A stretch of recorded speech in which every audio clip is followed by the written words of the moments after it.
Bro, turn that shit off, man.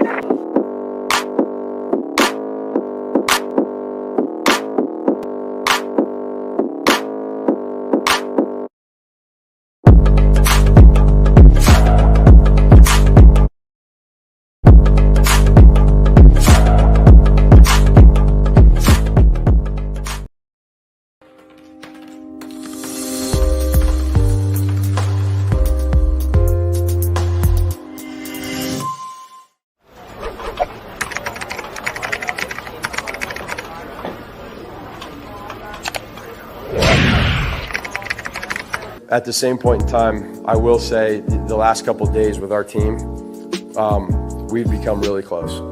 And, for us to become as close as we have the last 24, 48 hours, I just trust and believe in them.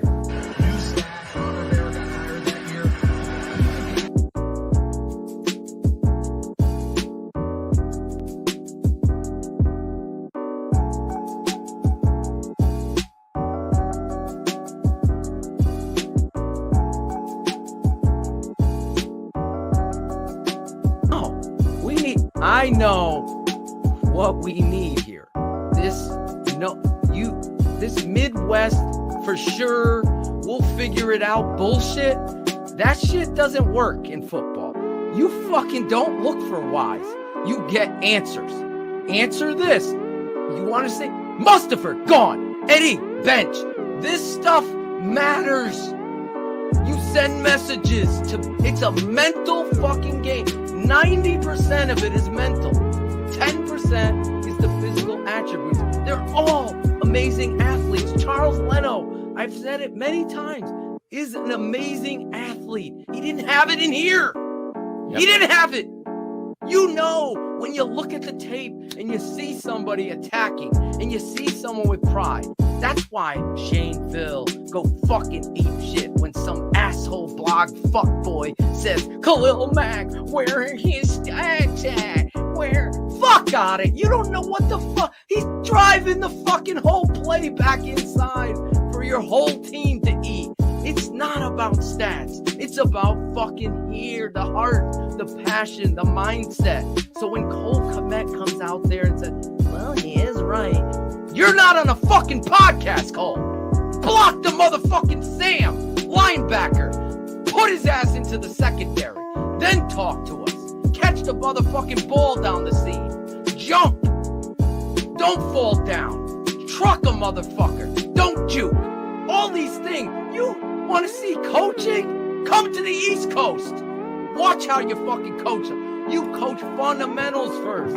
That's how you do it. Fundamentals. Block to the second level. Why are you turning inside when you're going zone? There's no need. There's a 3-tech over there. The center's worrying about getting over there. All he has to do is get on the fucking mic and you're cooking. 30, 40 minutes late to your pressers, you're not setting the stage for your own account. There's so much hypocrisy. When I made Dion laugh about George saying, reading, by the way, he's reading. Remember, Shayne? Mm-hmm. Matt and Ryan are great leaders like Ted Phillips. We have a culture that the whole NFL envies. This happened here. And here we are, wondering about whys, wondering about who's going to start, wondering why our center, who's terrible, doesn't get replaced, wondering about why Demir Bird is on the football field, wondering. It's just constant, and it's infuriating to me. It is infuriating to me. I don't even put on the pads. Imagine what Khalil Mack, who busts his ass every down, feels like. David was using these points, and I said, what? Those are actual points to fire him. The GM knocking on the door, giving up play calling twice, not having a game plan, not having a competition. Bill Lazor saying the opposite. Marquise Goodwin going out there saying the opposite of you. Jimmy Graham retweeting the worst offensive performance in 3 decades.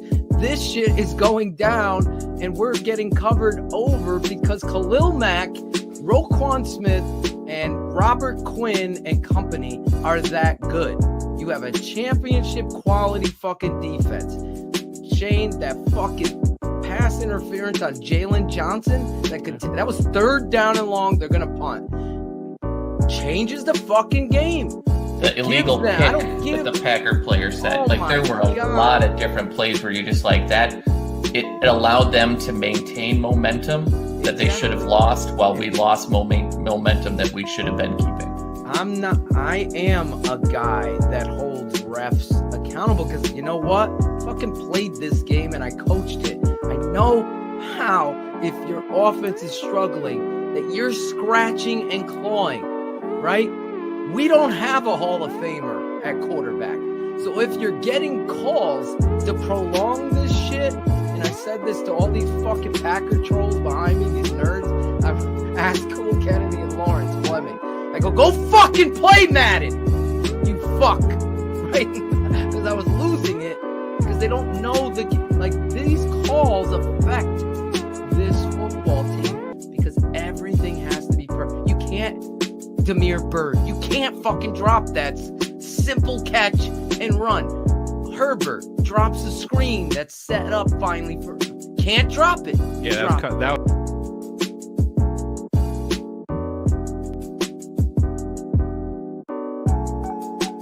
I've said it on this show.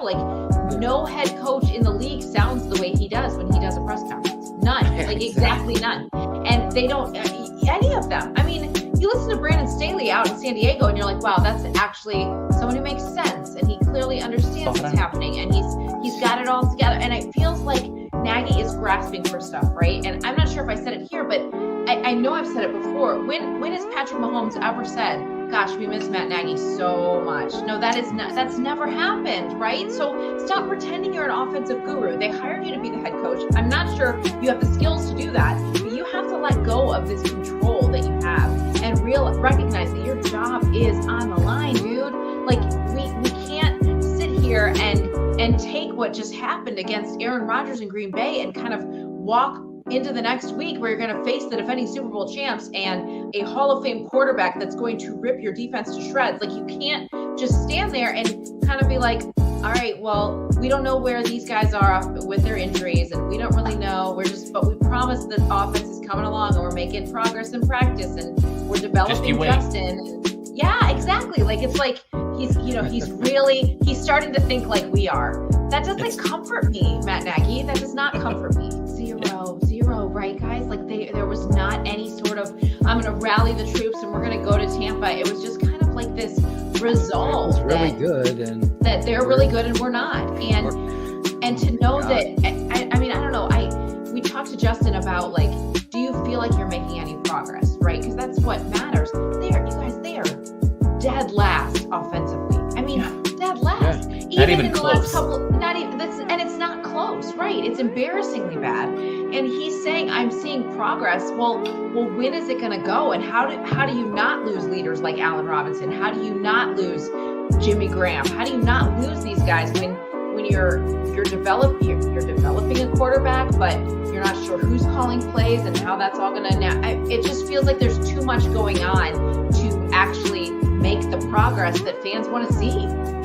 Simply because I'm starting to question his ability to be a true head coach without owning play calling. It feels almost like at practice that he's, like I talked about, he's bouncing around and looking at other groups and stuff, but I'm not sure he knows how to do that part as well as he knows how, I guess, or as much as he enjoys play calling. Yeah, thank you. He enjoys the play calling, right? So he wants to be in that role.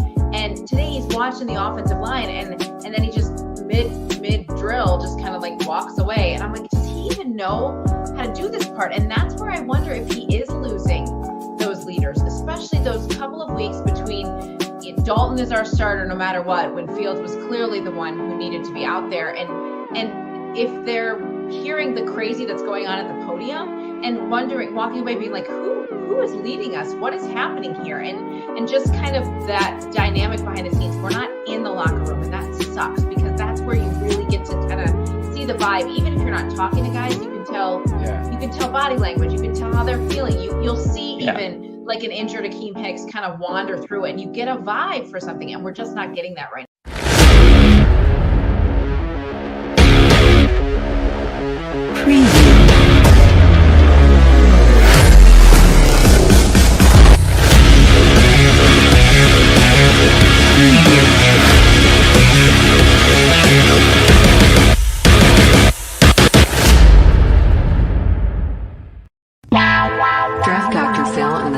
man. Keeping it 100. Keeping it 100. Am I going trading up? 100. Yes! What?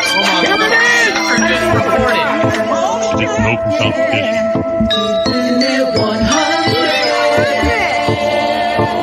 It's an open competition.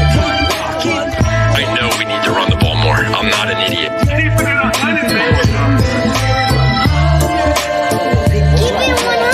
Keeping it 100. Open competition. Keeping it 100. The smartest man. My Chicago Bears select Justin Fields, quarterback, Ohio State.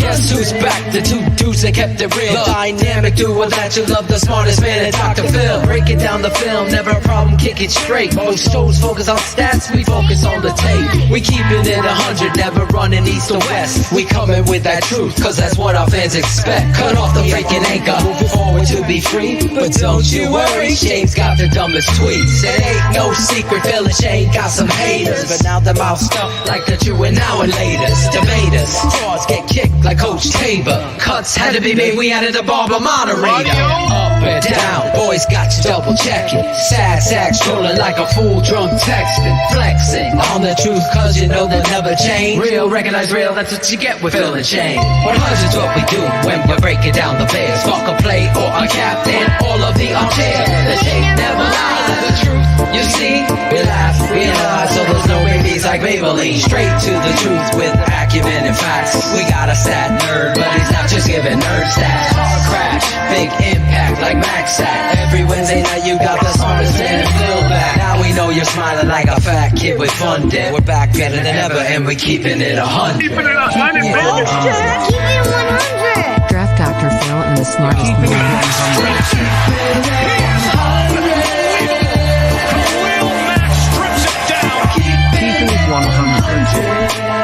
Draft Dr. Phil and the smartest man. Keeping it 100. Draft Dr. Phil and the smartest man. Keeping it 100, baby. Draft Dr. Keeping it 100. Keeping it 100. Shayne, Money Man Marsaw.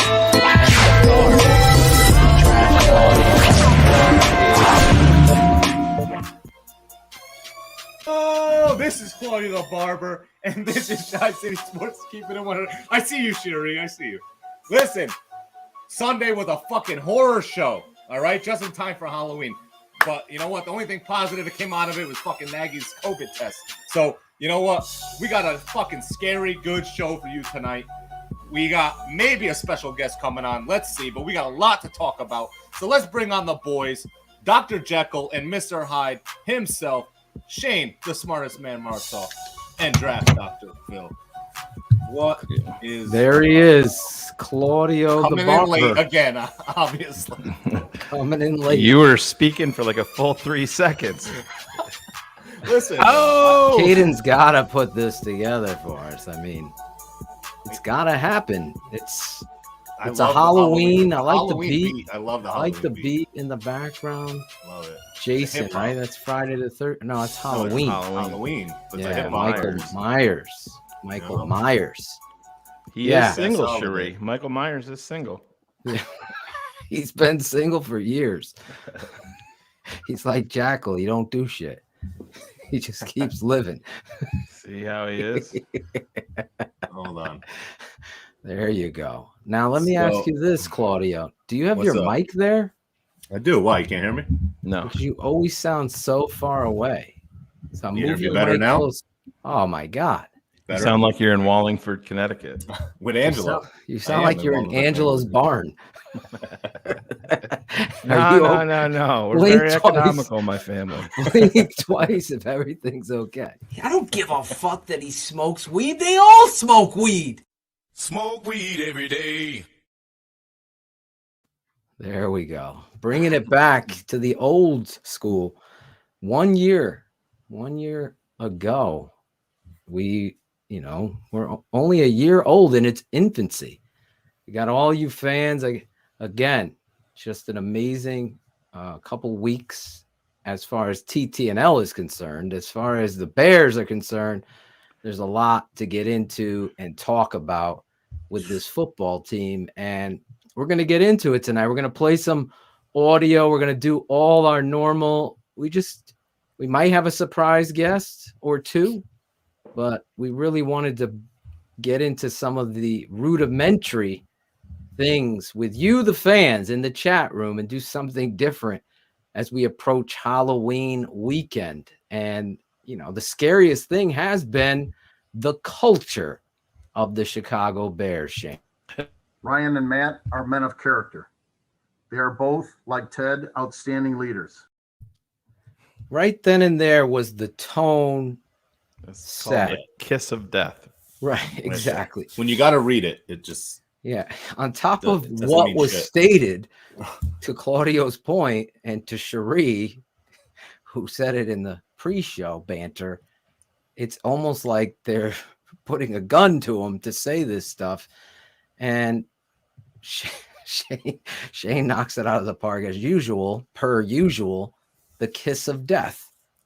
Listen, this network stands alone in calling out the truth, whether it be this minutia with the collaboration or the football end of it with the X's and O's, with everything we do here. I took a step back from football for 2 days this week, and I said, this is the most disgusted I've ever been in regards to watching a professional football team, let alone being involved in anything. It is the most disappointing, disheartening moment. Ron G got me back up and ready when he played. He sent me my rant because my rant has more passion and pride than that whole fucking franchise has ever had. And it's unfortunate because you fans that DM me and Shayne or say some of the same shit that we say, like, it's new to us, but I love it. I've never been this low, Claudio. I've never been, even with Tressman, that 50 burger, Shayne. Well, that's the separator right there for me. I mean, with Tressman, you were excited because it was change. They ushered out Lovey. Things started to get stale. You were fed a line of bullshit about the offense. Well, the offense did show signs of life, but it was the worst defense in the history of the Chicago Bears. So there was major flaws there. This team has talent on both sides of the ball, but yet we still see these fundamental flaws that we saw under Mark Tressman, that we saw under John Fox. The offense is decidedly worse under Matt Nagy than it was under John Fox. Barelissimo cut clips for me, and then I put it together. I narrated it. I'll put it out tomorrow morning for the patrons, and then tomorrow night for the channel. But Shayne, honestly, this is worse than any football team I've every fucking play. Every play there's a mistake. There's a breakdown. There's a slip. There's a missed assignment. They don't even do the elementary things that you go to get your guy an easy pass. You know what I mean? That's right. We've screamed and hollered from the rooftops. You have a simple slant pass can ignite an offense. It's a positive play. They just flat refuse to do it. Has there been one planned run play with Fields? Like a rollout run with him? Claudio. No, there hasn't. You brought that up. Every run he does is him always for his fucking life. It's always to the short side of the field. There's a play, and I'm not spoiling it. You're going to see it tomorrow, and you're going to hear me like, this looks like a quarterback sweep. And Justin gives the ball, and inside, Cole Kmet's the wing pulling, but he's pulling to lead block on a sweep because he's looking inside to block anybody so Justin could follow. It's given, and your center gets fucking. Your center is the worst football player. He's worse than Leno. My father said, no, he's not worse only because he tries. And I'll give him that. But let's just say this. There is nothing being done inside. I know Big Steve Edwards is our boy, and he has a relationship with Juan. I don't know what they're coaching. They have no rules. There is just complete throw fucking sauce at the wall and spaghetti and see where it sticks. And those are the play. It is like I'm literally sitting there almost crying in my fucking Frosted Flakes, even though I don't eat Frosted. It's just disappointing on all levels. Like on high school, they don't do this. They know their fronts. Your center is awful. Mustafa couldn't start on any football team in the NFL, but somehow he's with the Bears. I mean, Shayne, it's not just Vita Vea. It's anyone who lines up. Yeah. Anybody. 56 takes him and fucking throws him into the fucking backfield. Well, who's picking tonight on their prediction for the San Francisco game that there's going to be another snap that rolls to the quarterback? Oh my God. I put that play in there. Oh, yeah. That was horrible. I put that play. And you know what's the worst thing about that play? Spoiler alert. I say it in the fucking video. It's not Jackal not doing shit. It's the ball falling on the ground, right? And you know, as a center, you fucking sucked with this snap. It looks like a bocce ball. And you don't fucking turn around and try to help. He just runs off. Getting the fuck out of there. He got out of there. You I don't want to get hurt. Bro, you leave the scene of the crime. You don't fucking stay there to get in trouble, right? Oh my God. Ariel's back. Ariel. Oh, Ariel. There he is. Jackal's He's spamming. favorite. Look at he's spamming. Yeah. Oh, Ariel. Look at that. He's dyslexic and illiterate. He can't even Ariel can't spell light. Halloween's with an A, dude. Halloween? He's talking about his brain. His brain is Halloween. It's hollow. His mother garbles her words when she's at my house too. Always has a mouthful. Ariel, you can't stay away. How much do you love me? I love that. I love it, Ariel. At least he does more than Jackal. Jackal can't even fucking text you and say, "Hey, I got this, bro." Where is he? There he is. This motherfucker, dude. I go, Jackal, can you cut some tape? I said yes to your face when we were at in the office today, didn't I? But you said you're going to do a backsplash. Yes. You said you're going to do this. Yes. You said you're going to do talking about the conversation. You don't have enough today. time. Let's focus on today. You're like talking to Dawn right now. I need you to focus on the here and now. I am. All it takes is I got this when I put it in the chat. I figured when I said it to you, and then we do have breaking news. That's not good Ariel is currently probably making another YouTube account because he just got blocked again. Oh, poor Ariel. I hope you guys are all doing well, by the way. Good to see you, Jackal. We hope you step up this text week. Me, bro. We're gonna do this. I will. So, Jackal, here's your job. I gave Jackal props last night live on his show. Did he do a good job? I did. Yeah, thank you, Shayne. He put me on a hot fantasy prospect early on in the process. I gave him credit for it. Hey, Chris, is the episode that I was on still got the most views? That's enough airtime for Jackal. You need to reset your modem, Jackal. Reset your modem. Ryan and Matt are men of character. They are both, like Ted, outstanding leaders. You can't make that up if you tried to. Like, he had to throw Ted in there, too. Yeah, well, that's, I mean. Oh, my God.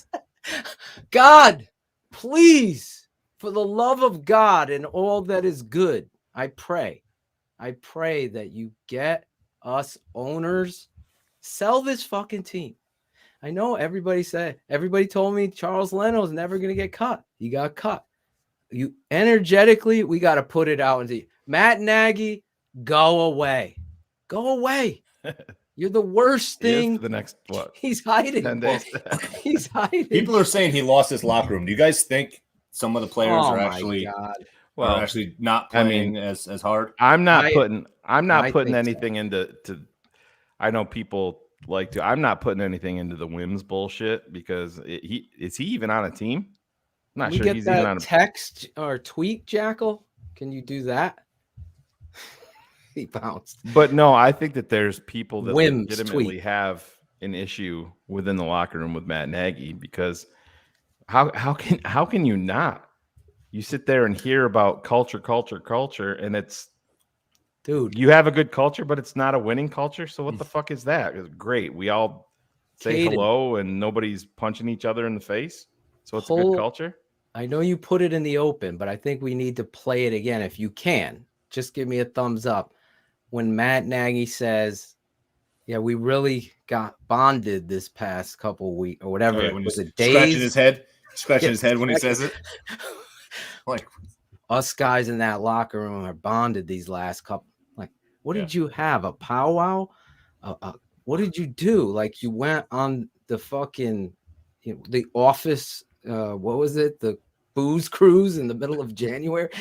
It's like we did team building exercises. Let's look at a little bit of Matt Nagy today, guys, and I want you to talk about. This was cut by me and Ron G, not Chris Jackal.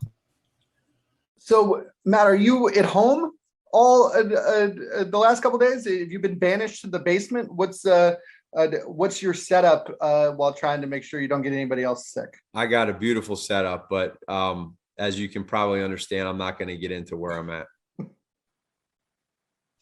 But I have a great setup. Mark Potash, Chicago Sun-Times. How borderline impossible is that to do when you're last in the league in passing yards? And building off that, how much of an effect do you think Justin not taking all those first team reps during training camp has now with the passing game? Well, we understand that we want to be a heck of a lot better and be able to be more explosive and have bigger plays that we haven't produced as much right now, that will help you get in the end zone and score those points. And however that comes, whether it's a long run or a long pass, we really don't care. Or if it's a 15-play drive that ends in 7 points, great. So that's really, I think we know that. But then sometimes too, what happens is, Mike, is you get to a point where you get so locked in and so focused at doing all that you don't do it. So we just got to get back to knowing what this offense can be. And kind of what I was saying at the beginning is don't press, don't put too much pressure on yourselves. Just get back to playing as one. 11 guys playing as one.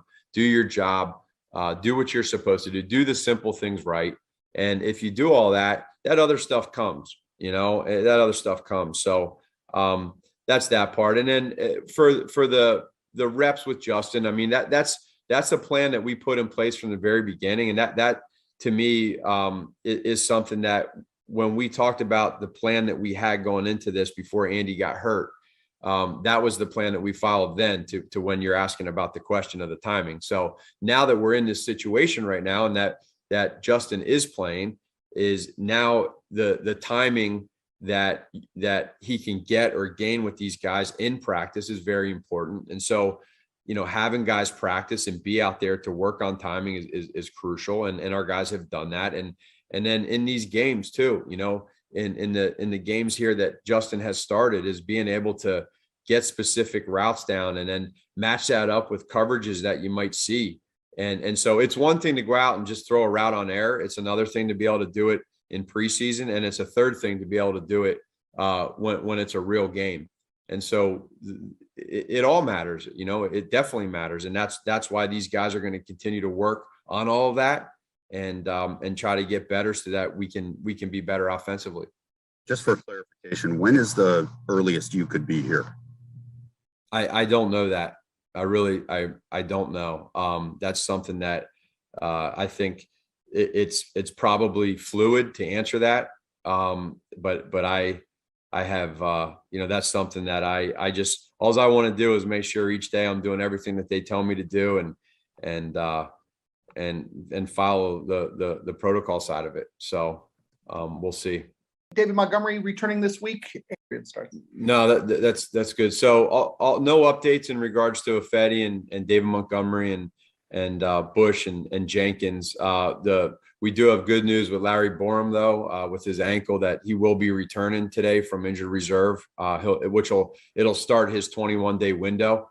And I think it's it's a really good thing considering, you know, what he's been through these last several weeks, and he's worked hard to get to this point. So that'll be great to be able to get him back out there, but no updates with those other guys. Everybody's still in IR. Because his injuries have been kind of lingering, and that he was going to for sure miss Sunday's game and perhaps even beyond that. Is there anything you can disclose about maybe where he's at physically and what your plan might be for him in the short term? No, you know, the only thing I would say to that is, you know, we're working through everything right now with Khalil. You know, as everybody knows, he's been battling through his foot injury the last several weeks. You've seen that with practice. There's been absolutely no decisions made, and we'll just kind of see where that all ends up. Well, there you go. I mean, first, let's start with the basement. I don't understand what he's talking about, that we all have to understand that we can't know where he is. That right there. I saw Mandy say, like, what is he afraid of? I think it's because he's not home. He's probably at a hotel and he doesn't want fans coming to the hotel. He's quarantined. Well, he could say I'm at a hotel. I mean, yeah. Oh, no. I know. But he's probably, yeah. I'm was just he at saying the Bat Cave. I mean, that's probably, I'm just saying that's probably what the he deal says is. You understand that I'm at Hallis Hall. I'm in my office. Anything suffices. Yeah, he's not there. He's quarantined. He can't be at Hallis Hall. Yeah, he could be wherever he wants to be quarantined. If he's got a big enough office, I stay here. Not at Hallis Hall. I'm not going to let him quarantine at Hallis Hall. That's why he doesn't want anyone to know. Yeah. He just makes speculation. Like, I'm at home in my basement. I'm at a hotel. I'm at the fucking Motel 6. What? And then the fucking comments. The answer never comes when he talks about the passing offense with Justin Fields. This guy is the most arrogant to not be arrogant that I've ever seen. Yeah, he doesn't help himself, like you said. It's pretty simple. He's the Ariel Cologne of coachings. He is the worst thing I've ever seen. I'm sorry. I don't understand. He's the literate Ariel Cologne. Yeah, maybe. He word salad. If that's literate, I don't know. He never answers a goddamn question. No, never. No, never that's direct answer. That's the thing. He's not doing himself any favors. End of the day, does he have to answer everything honest and truthful? No, that's not the NFL way. But he's going out of his way to be a smarmy little bitch about it. And that's, oh my God. You see that the media is starting to, well, it started a long time ago, but they're getting more and more irritated here as we go. And these guys are filling up their gas tanks to pour on this fire.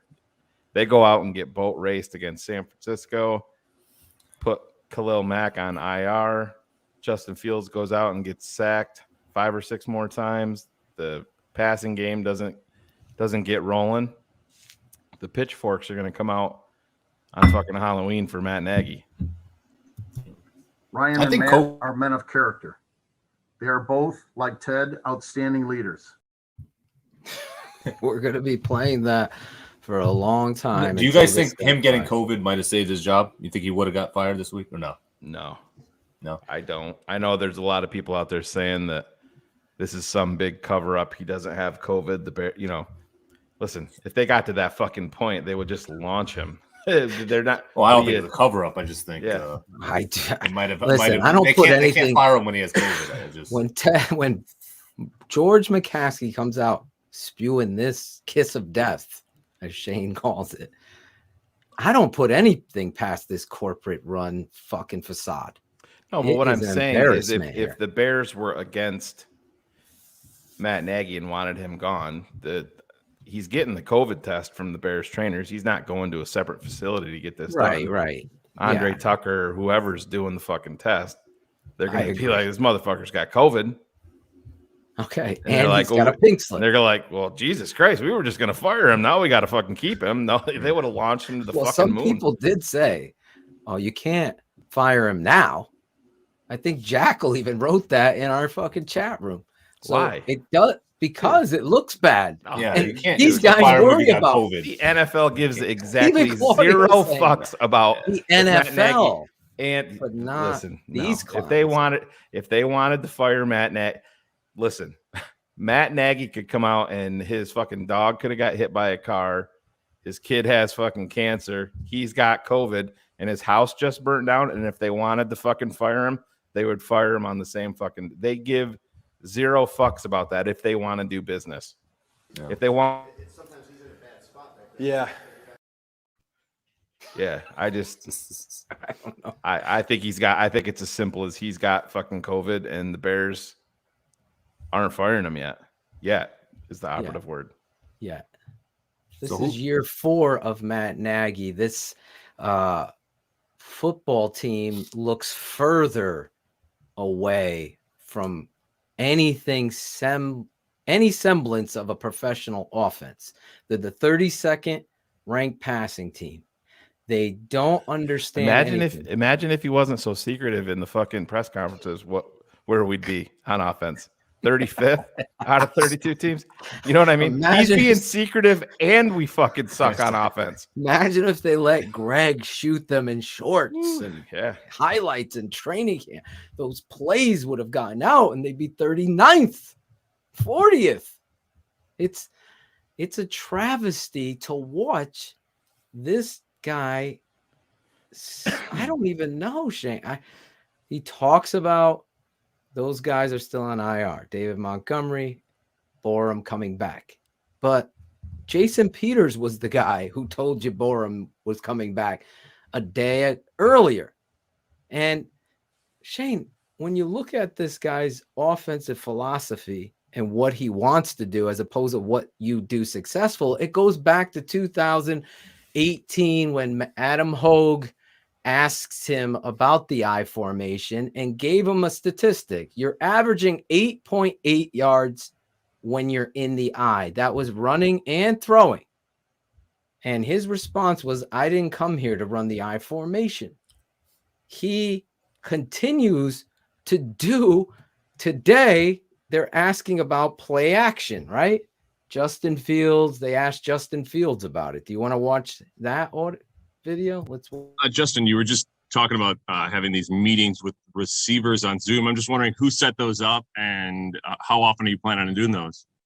As much as we need to, and we just talked about it collectively as a group. So just as much as we need to, and as much as we feel like we need to get our own maybe changing the routes on certain plays and stuff like that. Just as much as needed. Hey Justin, how would you rate your comfort throwing off play action? And then the second part of that, how would you rate your comfort, handling RPOs and whatnot? I think I'm very comfortable with, the play action pass. I think it gets me more in a rhythm. So, of course, I'm comfortable with that. And then RPOs, I've been doing RPOs for a long time now. So I'm also very comfortable with those too. Would you like to do more of those now with the Bears then, I guess? I'd like to score touchdowns. That's what I want to do, no matter how it's done. Hi, Justin. We talked to Allen Robinson yesterday, and some of the indication was that the chemistry is, eventually going to come between you and him. And he said that, some of that is a product of you not getting the first team reps in training camp and working with him. Do you kind of look at it that way too, that it's just something that's going to build because you didn't necessarily have that with the first unit in training camp? Of course, the more reps you get with your receivers, the better chemistry you have. So, it's that simple, really. There you go, Shane. You're talking. Well, guys, I go back to, if you go on draft night, there was a big groundswell of people that were saying, oh, Justin Fields didn't look happy. His agent didn't look happy when it was the Bears. And at the time, I didn't want to believe it. I don't think it was so much him coming to the Bears that bothered him. I think Justin Fields and his agent, probably via Ryan Day, who's close with Matt Nagy. And listen, they can be friends. It doesn't mean that Ryan Day has to agree with everything about Matt Nagy. I think if you go back and watch that video, at no point does Justin Fields' agent look happy. And I think Matt Nagy is the reason why. I think probably within circles within the NFL, they know that he's a fraudulent play caller. He never should have been a head coach. And now his guy is connected to him. in his first year. And I don't want to say it's going to be a wasted year. There's still things that he can learn from this experience. But as an agent, when you want to protect your guy, that's a big problem that you have to deal with. And I think if you go back, maybe we can pull that clip of the night that he was drafted. And if you look at his agent, when you have one of the biggest media markets in the world trading up for you at number 11 with on a team that has a huge need at quarterback in a football crazed city, the agent should be clapping his hands and going nuts just because of endorsement deals, stuff like that, to get the extra money on the side. He didn't look happy, and I think it was all about Matt Nagy. Yeah, I mean, listen, I've never once did a film breakdown or analysis of our Chicago Bears with any pre-thoughts, preconceived notion that I'm going to find a way to destroy. I just take what is given, and then you see it. And obviously I've broken down Dowell Loggins. I've broken down many offensive Tressman, and now Matt Nagy. The thing about all of them, they all have their warts, but Tressman had plays that counter, formations that counter what you're trying to do. So there was a semblance of professionalism. Like running the football and then going action off of it. Yes. What a novel fucking concept. I mean, like Jesus. Going split and putting your giant, Brandon Marshall way outside the numbers to give him space where his body and his size alone is going to give him an advantage if he creeps inside on a slant. He's no Demir Bird. Here's this shit show going tight with all of their formations, and then shotgun on 4th and 1. You never go in shotgun. Always stay under center. And listen, Justin, as some of you, I liked a lot of what you guys are saying in the chat. Justin didn't take the bait there. He could have easily buried his head coach, but he didn't. He's a professional. His coach is not. So to Shayne's point, there's a lot of validity in it, because people I know in college and in the pros think Matt Nagy is exactly what you show him to be, Phil. In fact, you pulled the curtain back and showed everybody, including some of these other coaches, that thought Matt was more, but he's not. He's a shoeman. He's a shoe salesman. And maybe that's a shot at shoe salesman. But Matt Nagy, in his wall of play calls, that picture, he just doesn't know how to use the talent, because Shayne's 100% right. I've said this many times. This roster has talent. Can you imagine Jason Peters saying, yeah, I felt bad for LC, Latavius Simmons out there, or LS, whatever his nickname is, whatever they call him, because he never fucking practiced. Can you imagine, Shayne? Like, forget you. The minutia of the question back to Nagy was, are you upset that you didn't get him reps when he should have? If me and you were handling these pressers, it would be a hell of a lot. There's no way out, because I would double back. What are you talking about, Matt? Answer me. Why wasn't he given those reps or an open competition? So the competition would illuminate and allow those first team reps. Here, your starting wide receiver, your franchise tagged wide receivers coming out and saying, yeah, we need more reps. You got your quarterback and your receivers getting on Zoom meetings to get more cut. What are we doing? This is a professional football team. This isn't Ted Lasso going across coaching fucking football and soccer across the pond. This is supposed to be a guy that understands offense. He doesn't. He doesn't understand personnel, matchups, anything. I'm going to put this up there. This is what I was talking about. Jackal actually did something and gave me the link. Thank you, Christopher. There he is.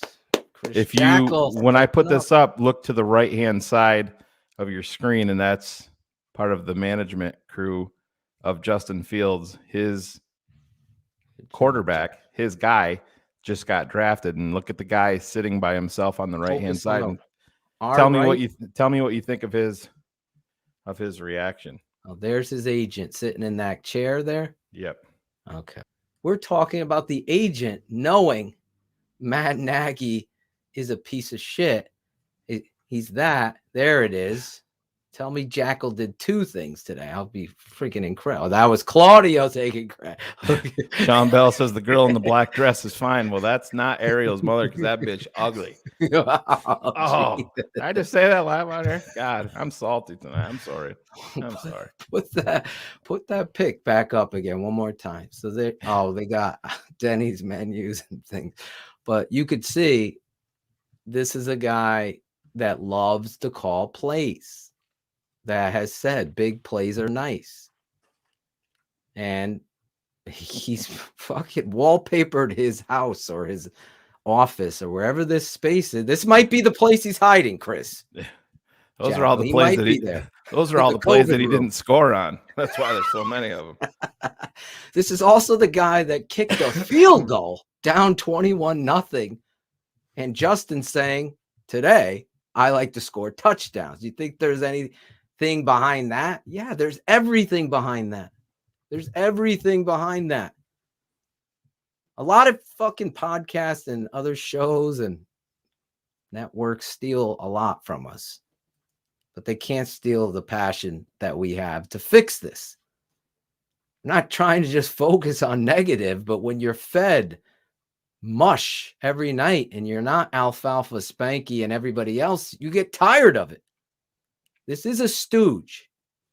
This is a rewind back in time to seeing George McCaskey say Ryan and Matt are men of great character, leaders like George, like Ted Phillips, for God's sake. This is the root of all evil.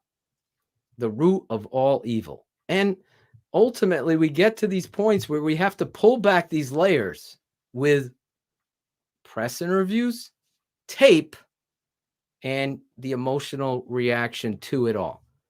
And tonight is an exercise in that because this poor kid, and I thought my father did a great job on BHL, the best post-game show on the Chicago Bears, bar none. It's got 13,000 views, rants, passion. We had fans come on. We had Matt Taylor with a fucking paper bag on his head, Tampa Matt. We had my boy Tim Madison coming on. And he was getting engaged, for God's sake, right? Yeah. He had to come on because he's so fired up. We live and die with our Chicago Bears. That's what this is about. There you go. Shayne reminded me. Are you reading this? Because I don't have it up. I don't have it either. Oh, Jackal don't do shit. Jackal don't do shit. Let me find it real quick under Steven Johnson. Mr. Steven Johnson. Got his Twitter account back. Did he? He got deleted or he got banned? Porn bots. That's the rumor. That's what Jackal told me. No, I'm Bet US. Hey guys, sports betting season is in full force. The NHL, the NBA's back on. Football's here, obviously. I hope you ain't betting on those Bears. Bet against. You need a sports book, though, with integrity and longevity, like Bet US. You may already know this, but Bet US has been a pioneer in the sports book industry, Ariel, for almost 3 decades, thriving and paying their loyal customers. That is betus.com. That's right. They have loads of bonuses. Join now or call 1-800-69-BET-US. That's 1-800-MY-BET-US. You'll receive 125% sign-up bonus by using this code, promo code ShyCity125. You want 200%? Use the code ShyCity200.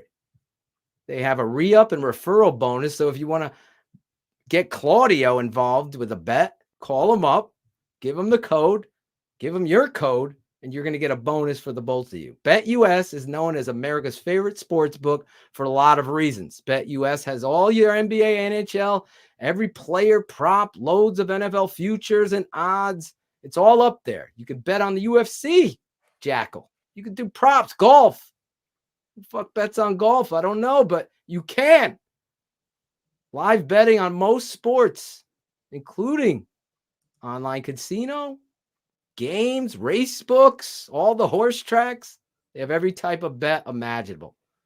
And the Sharp Bet US mobile platform is easy with full betting options. Follow my lead, Claudio, and get your phone out online and social sports betting partner with integrity and longevity like I did. It's BetUS. You bet, you win, you get paid. BetUS. There you go. There it is. BetUS. What a beautiful thing. That insane clown posse. I bet you Tooch bets on golf. I'm sure he does. I'm sure he does. He didn't bet on you. I'll tell you that. Sometimes he's in a bad spot. Yeah. Exactly, Matt. Ryan and Matt are men of character. I'm sure they are. In most circles, they are. Listen, I always go and look at the tape. Obviously, BHL, we react immediately to what we saw with passion and pride and the integrity. Unlike what George is trying to sell, it matters. The first time I ever saw through the bullshit with Matt Nagy was when he said big plays are nice. When I saw that, and you're trying to talk into life and existence, and then you're fighting against things that work, and then you're burying Mitch Trubisky, and then you're burying the next guy. And then this past weekend, as I was saying before the BetUS, was my father pointing out the young comment. Well, there's young players out there that are still learning, and thus he was using Justin Fields as his shield of why they played so poorly. And I think that is why Shayne's pointing the agent sitting there unreactive to what was his guarantee at pick number 11. I mean, it's millions of dollars. Oh, this yeah. kid's about to be a professional athlete. I think part of that played into it too. I think that they, I think they thought they had a chance to go to Detroit, which was a lot higher. Maybe they thought that something was going to get crazy on draft night and maybe the Jets would take him, but it didn't work out. But I mean, for your agent to have that reaction, the hoopla of the night, we're not focused on the little minutia like that because we were so excited with the pick. Mm-hmm. But I mean, you look back at it now and I think it's pretty telling. It really is. And it's unfortunate because you hear it in him and watching the game. I'm just letting you know, just the personnel use alone, Latavius Simmons. Thank you guys. Justin Fields, 18.9 million, $11 million. Would you like to have that in your life? I mean, Jesus. But you fall out of the top 10. There's a top 5 to top 10 and out of the top 10. That's a drastic fall financially. Yeah, but still 11 million is nothing. Oh, I know. But if I told you could have 22 and you got 11, you'd be happy, but not quite as happy. I'm still. It's like Claudio. Claudio was happy he was on the plane, but Jackal was sitting in the back with the fucking dry peanuts, and Claudio had the hot mops on his fucking forehead and people feeding him. Nerd alert!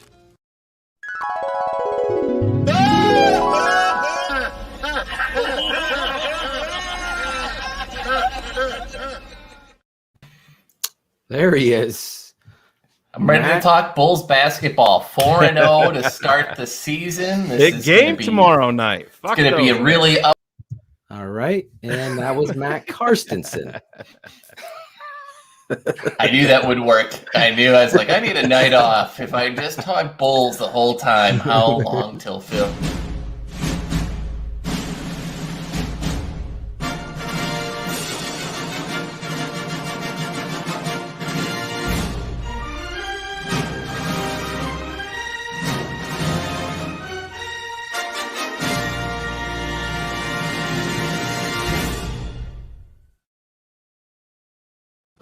got the Reportedly, full one. Shayne has shared that with other shows. Yeah. Terrence sold it back to me for $6.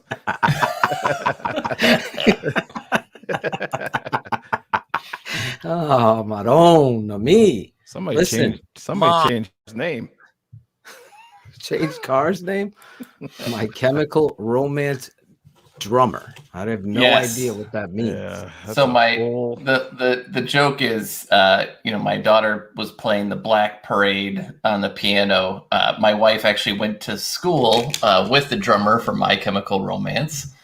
So Shayne has been teasing her about that. I have escalated said teasing because that's kind of what we do. And here we sit. I went to about a 40. Cars took it up to about 137. I have no idea what that is. What is a band? Yes. You've never heard of My Chemical Romance? It's a total emo. You've heard the song. Maybe I've heard They're famous for you. If I've heard a song, is it a Black one-hit Parade. wonder band? The Black, no, they had a couple, but the Black Parade is the one that is Welcome to the Black Parade is the one that most people will recognize from the piano instantly. So maybe we'll have to get Jackal to pull some of that. Don't pull it. Pull it. Jackal, don't be pulling anything back there. We don't want to see you pulling anything. He's been pulling a lot. Jackal, don't do shit. Smoke weed every day. There he Poor is. duck. That poor duck. Poor duck can't breathe. Listen. Also, Jason Peters had some things he had to say. Let's watch a little of Jason Peters, unless you have anything else on Justin Fields, Shayne, about the meetings with the wide receivers. Probably Cars would be a good person. Maybe get his input on it, what he thought about. Have you seen it, Cars? You mean the one kid who's taking accountability inside the entire room, inside the entire organization, who just happens to be like 21, and is like, "Fuck this, we're gonna do this the right way." Like this is. You ever have like a coach so bad in basketball or any sport that you play that he's like he draws up the play and you all look and go, "That's not going to work. That is the dumbest thing I've ever heard. This is what we're actually going to do." That's what a 21-year-old just did to a 40-something-year-old. So that's. I will say the last couple of days with our team, we've become really close, and sure, Matt. Super close. I love my ex-wife. She's the nicest person in the world. She is so great. The tell is this. It reads like when I did the fake apology when we pretended that I was suspended for a week, right? And you're just like reading this script that no way, shape, or form do you believe. That's what. Hold on, like this. Ryan and Matt are men of character. They are both, like Ted, outstanding leaders. That's the one. Don't play it. Don't play it. Don't play it. I guess that's the band. If I age myself, if you've ever definitely heard the song, Phil, 100%. I will check out the song. It's like though if you've ever seen. I have no idea the song though. I'm not even joking. You'll hear the first couple bars and be like, "Oh shit, I actually like that." Is song. it like a Green Day song, like that style? No, it's a total kind of 90s emo is what I would go. But early 2000s. It was connected to the Bears when they went to the Super Bowl. There was like a big highlight video going around to that song. Yeah. Okay. Well, knocked it out of the park, Cars, with. I love Phil's rants. They make me happy. They don't make me uncomfortable whatsoever. They're so positive. Yeah. Jackal does a great job. Claude doesn't charge enough for haircuts.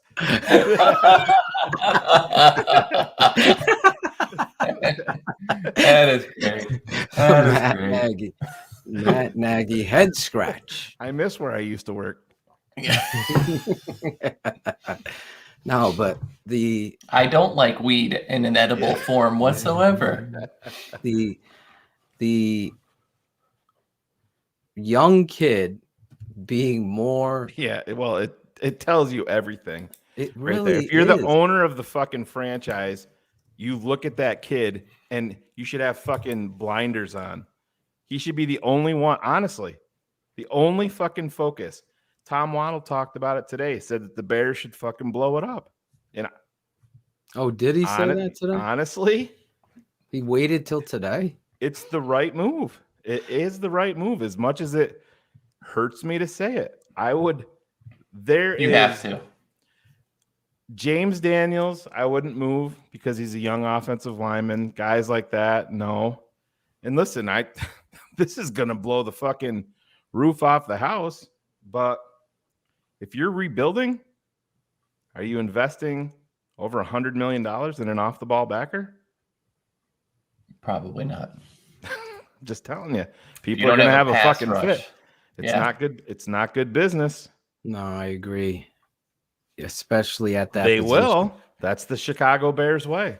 Well, they can't. But it spirals quickly. To your point, though, Shane. Like it between the cap problems that you have and what you've punted in down the line, for whatever reason, the blind belief that it's just going to take a little bit more time and maybe next season this will be it and we're going to do this and we're going to make the playoffs. Like there's belief. We could be 3-12 and they'd be like, we're starting everybody in the last week because we think we still got a chance at the playoffs. We're just mathematically eliminated, but we're not emotionally eliminated. So we think we can still do it. It's ridiculous.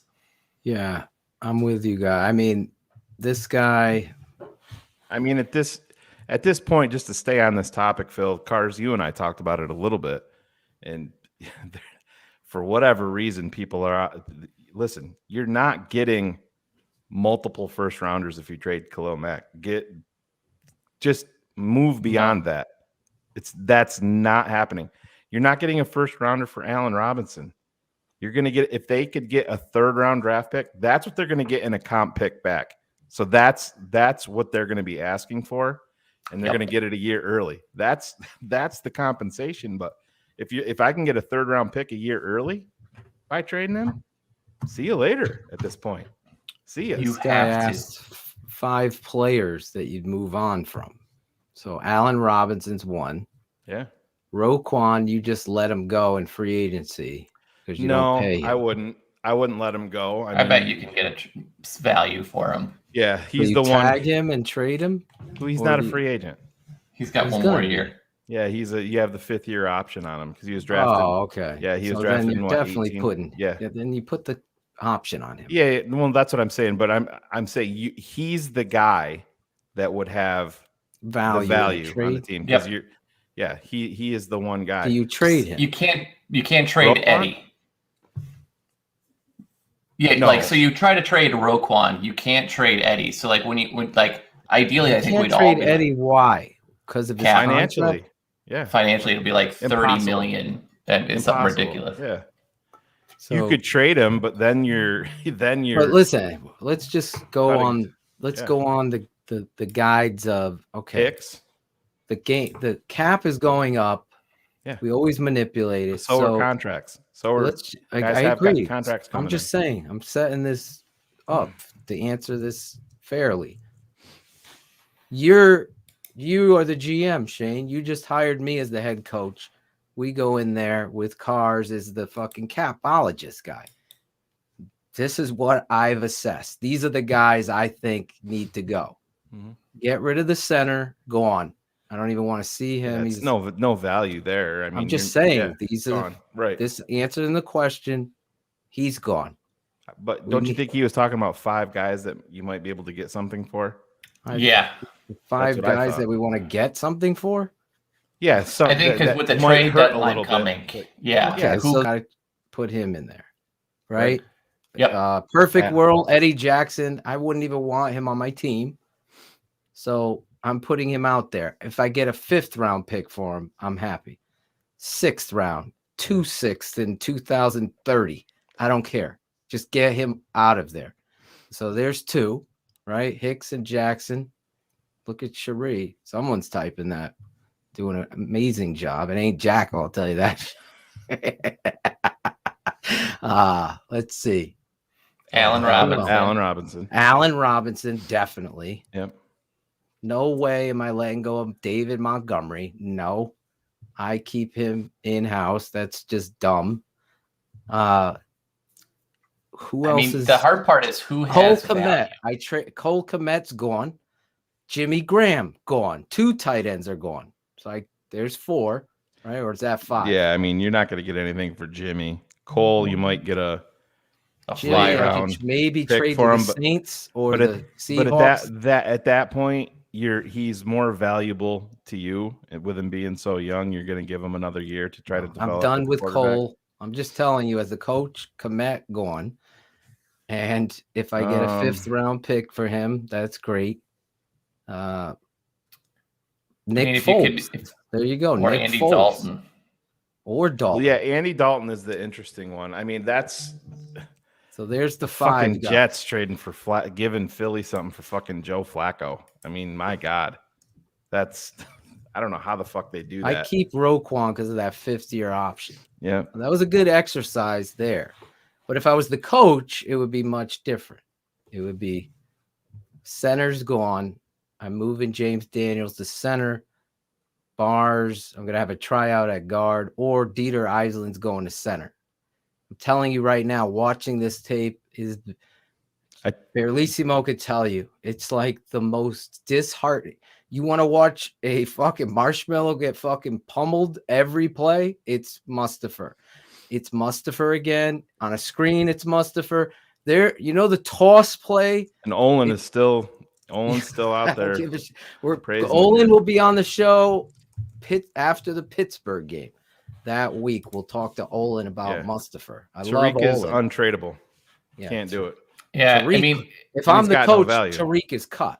Yeah, Tariq is cut. I will absorb that. I don't want him in my building. But you can only absorb so much, man. They have no fucking room. He's absorbing my fucking daily routine here. Oh, I understand, but you can't say that finances don't play into it.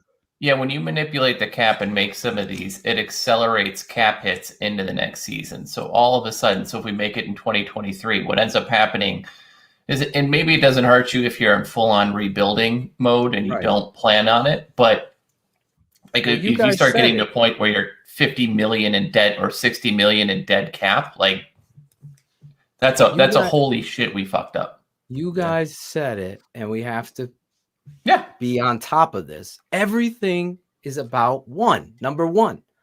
Everything.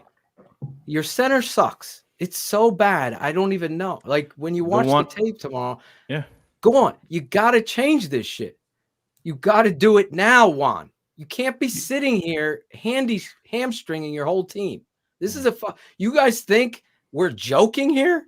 This is a fucking a players coming out and sharing the truth in Jason Peters. That Latavius Simmons had no fucking practice. He wasn't prepared. This coach put him out there, Shayne. Unbelievable. And no, 3 fucking turnovers because of Simmons and Mustafa, the 2 of them. Yeah. Let's hear Jason Peters real quick. Jason, we obviously haven't seen much of Tevin and Larry Borum because they're out with injuries, but I'm just wondering, what have you seen from the 2 of them in the meeting rooms and off the field?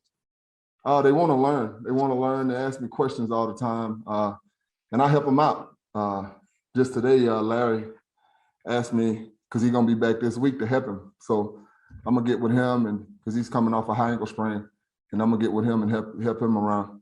And I think Tevin, I think he's coming in a couple more weeks, slow progression with him. So I help both of those guys in the meeting room and on the field. We lost Elijah Sunday, and that kind of, hurt us as a unit. We had a guy that stepped in, LC, that didn't get no practice at right tackle, and bless his heart, he came out there and struggled a little bit. So, I mean, with the COVID, you never know. Guy catches it, he's gonna be down, next man up. So, just got to keep that in mind when you're out here doing your preparation. You just got to be ready. You got to prepare yourself like a starter if you're a backup. It was a rough spot for Latavius, wasn't it? Yes. How do you deal with that frustration in practice or in games or as a team? Well, you just got to go back and try to fix the things that you're doing wrong, individual first. And then if you fix yourself first, is pretty much you'll get the team better. But as a whole, we just all got to look at ourselves as an individual and then look at ourselves as a group and see what we're doing wrong. We're definitely having a bunch of mistakes, and we just got to get them fixed. Guys, I'm serious. What fucking coach goes into a season with COVID known? Fucking he got it. Here's a guy, again, this guy has been a freak at left tackle, not completely he makes some mistakes. I'll show you on the tape, But as a GM, I'm going up to him and I'm giving him a 1-year extension, and I'm guaranteeing a salary next year. 100%. He's the closest thing you've had to Olin as a leader on there. Here he is answering these questions truthfully, as some of you guys are seeing and saying that we would never know if it wasn't for him or Berlissimo saying it, whatever. The reality is, I look at this and I see a man that's tired of the BS. He knows that young man, LC, as he called him, was put in a predicament that could ruin his career. Let's keep it 100. Does any fan give a fuck about Latavius Simmons? All they saw was him getting beat, dusted, completely overwhelmed, and that was on a negligent coaching staff that didn't prepare for anything. Where are the reps? Where are the second team reps? Where are the preparation? If anything goes wrong, you got to be maniacal. I always say it. You have to be prepared. This now more so than ever with COVID. So Justin Fields doesn't have any reps with the starters, and you throw him out there. He's clearly the best. Bill Lazor says this. We flip-flop. We go back and forth. Andy's our coach. All this minutia is brought on by one fucking person. Blow this fucking guy the fuck out.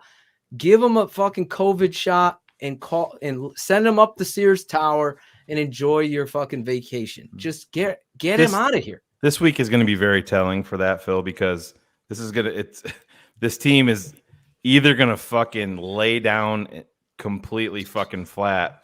Then you're going to start. Then the Trestman stuff is going to start to creep in, where the fucking wheels have fallen off, the fucking roof is falling off. Then I mean, you're looking like fucking Ariel's mother at this point. It's fucking terrible. So Mo Bierman doesn't understand anything about practice rules. So he's just going to say, I just want to be clear.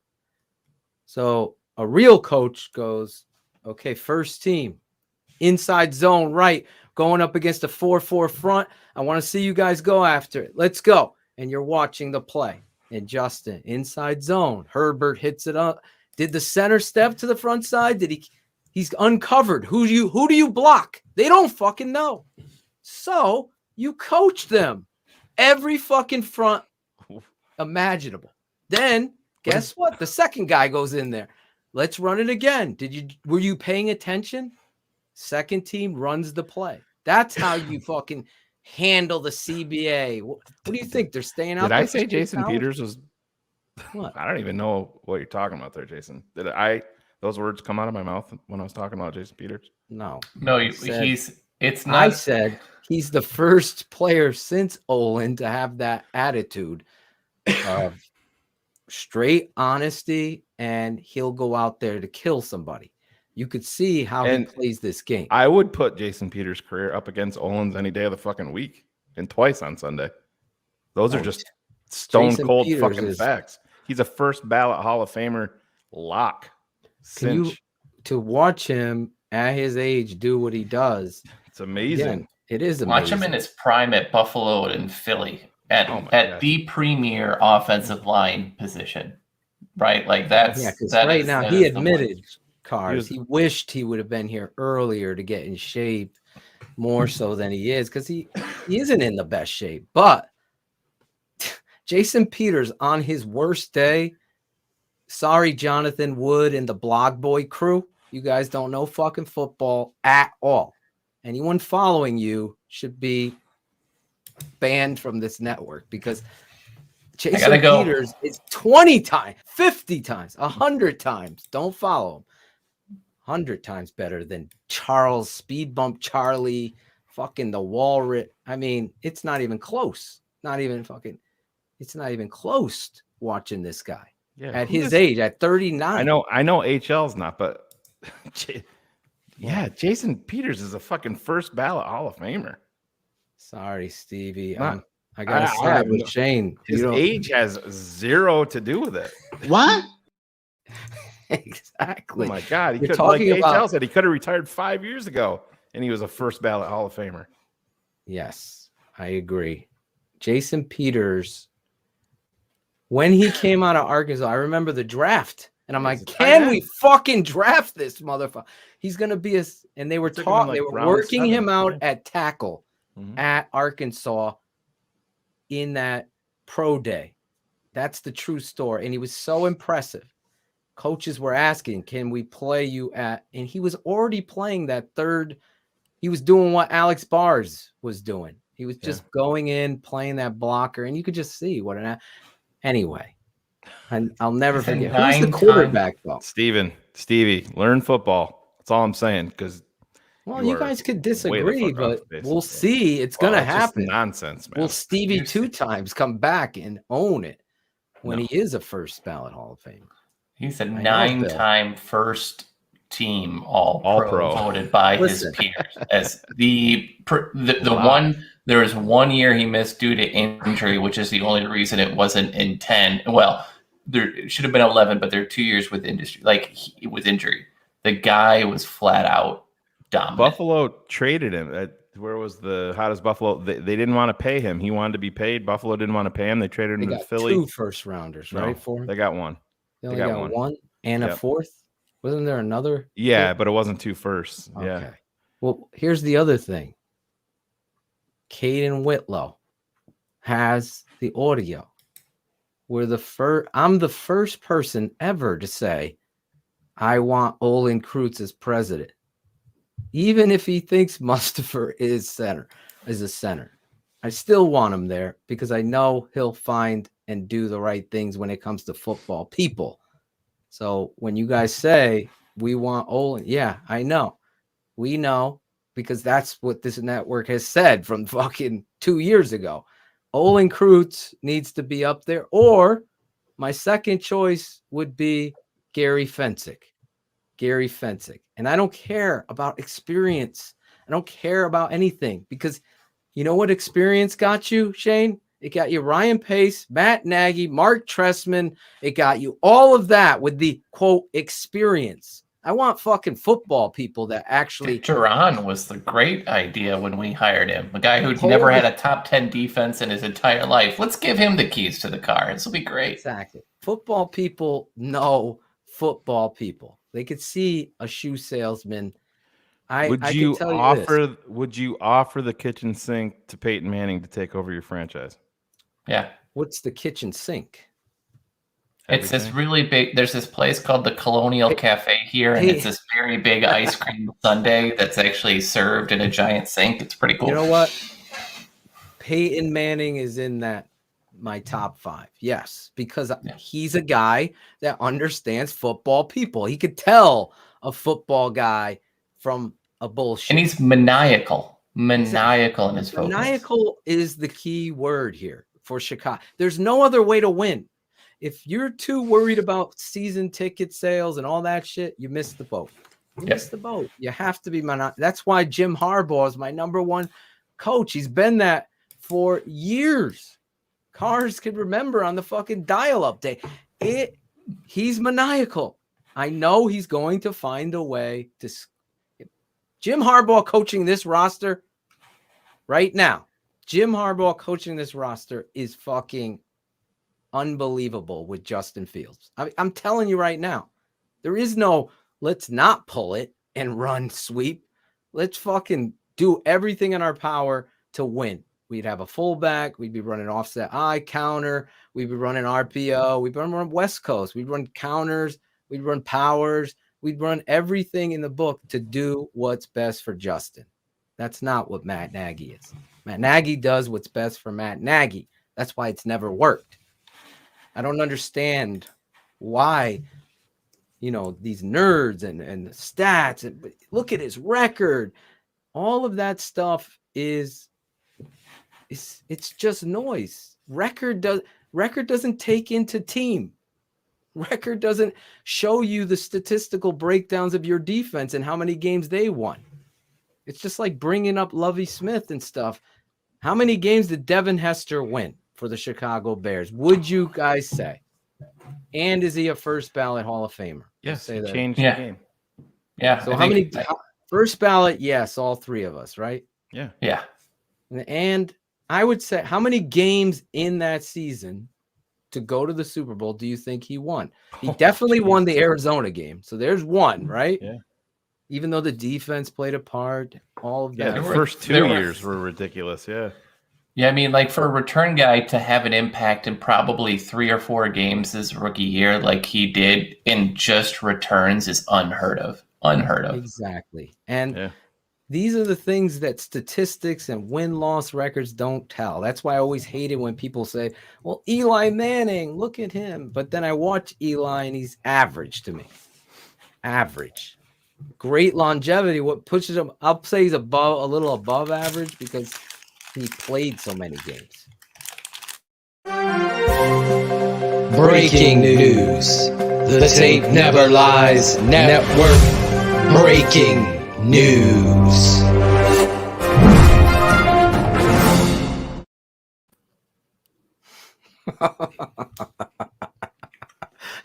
Oh my God.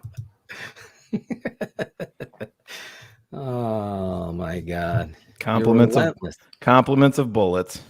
There you go. Bullets. Getting in. Yeah. Jesus Christ. If you're gonna troll, Actually, she lost weight, so I gotta give her credit. Jesus Christ.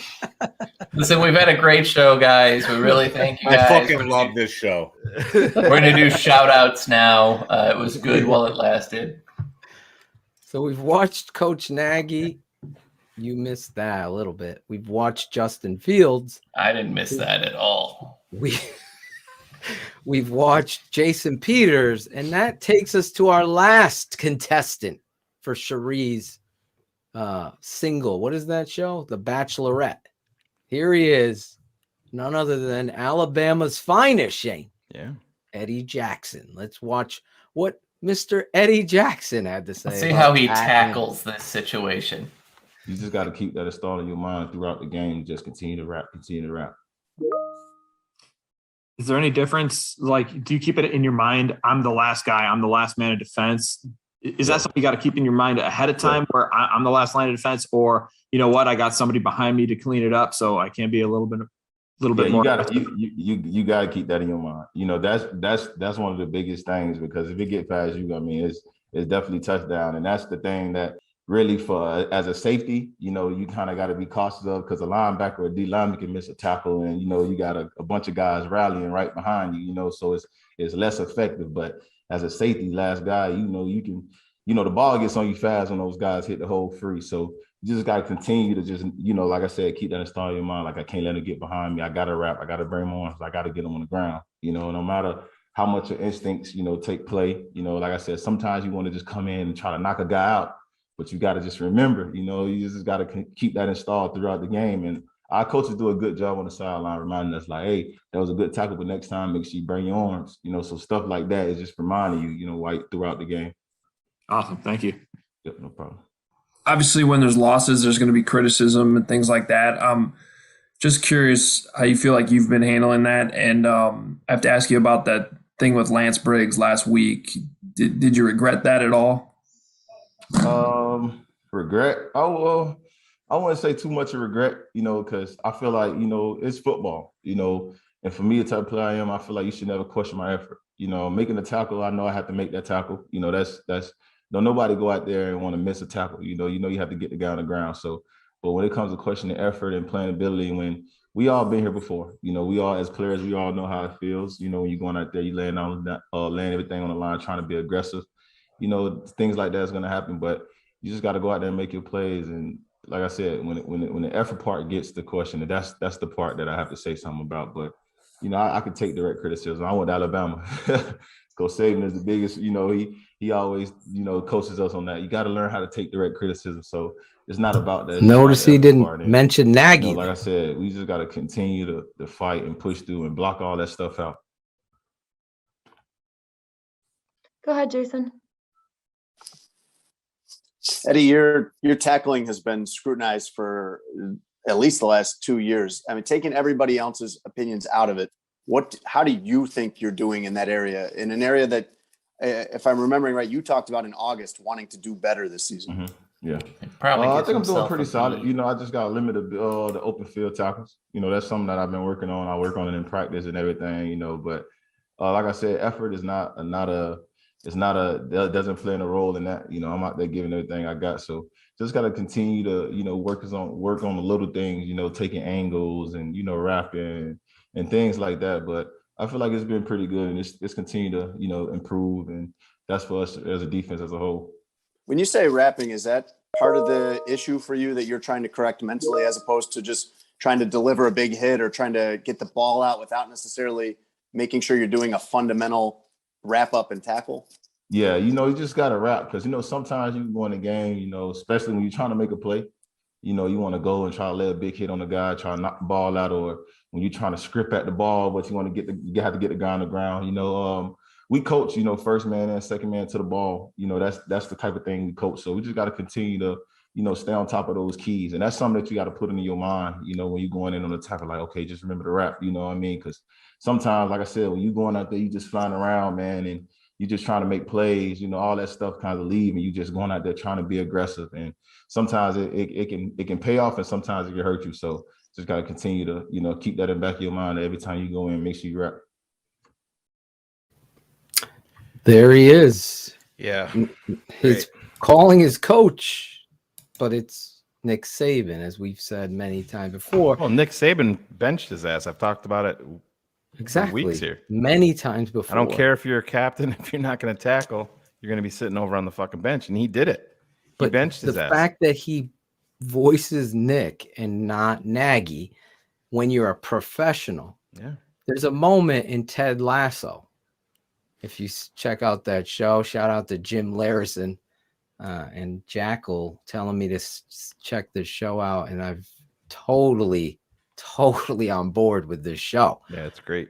It is so good. So it gives you perspective. This is Matt Nagy right here. But there's a moment where Lasso, who doesn't know anything about soccer, but he knows about the sport and the competitive drive, and he's yelling at this guy who's not going to practice. He's not going to practice because his feelings are hurt. So he calls him out, practice. And then he calls him out. There's no accountability with Nagy. And I've said this many times before, even with Cap, and I love Cap and I love my man Grody. And they've always gone back to that lean on, well, he hasn't lost the locker room. And I've always said, it's a fucking resort. Not everybody that gets fired loses the locker room. Exactly. You lose the fucking job because you don't win enough. You don't develop the fucking players. Lovie Smith never lost the fucking locker room. No. He didn't lost win half enough of it. Well, yeah, half of it. but you know what I'm saying, though. Not everybody. Jesus Christ, not everybody gets fucking. Can you imagine, Shayne, that you're a safety that's that highly paid, and you're having to remember to wrap up? Like, well, I think it's funny. The guy asking him the question, he's like, you know, are you cool because you got somebody behind you? And I'm like, well, he's a fucking safety. Who the fuck is back there? Greg Braggs? Fucking Jesus Christ. The last line of defense doesn't lie on this. Why they call you a safety? You're the safety net. Make the fucking play. You're worried about wrapping up. You're not even in the vicinity to fucking wrap up. You're whiffing on the initial attempt. You're not even making contact. How many times have we seen him come up to fill or even just to make a fucking tackle, and he's tackling air, and he whiffs. Like he's turning his head and dropping a shoulder. Every week we watch it on the tape. If you're not a patron, you need to become one, because every Saturday we do a coaches clinic emphasizing, spotlighting the defense. Me, my father, Coach Atoshin Sr., and our guy, Berlissimo from across the pond, who produces the show. We go in depth, as he's saying right here. There he is, right on cue, watching guys lined up at safety 30 yards, sometimes 25, 30 yards off the football. I've never seen that before, but sign up right there, become a patron right under Keeping It 100, thetapeneverlies.com for this show every Saturday.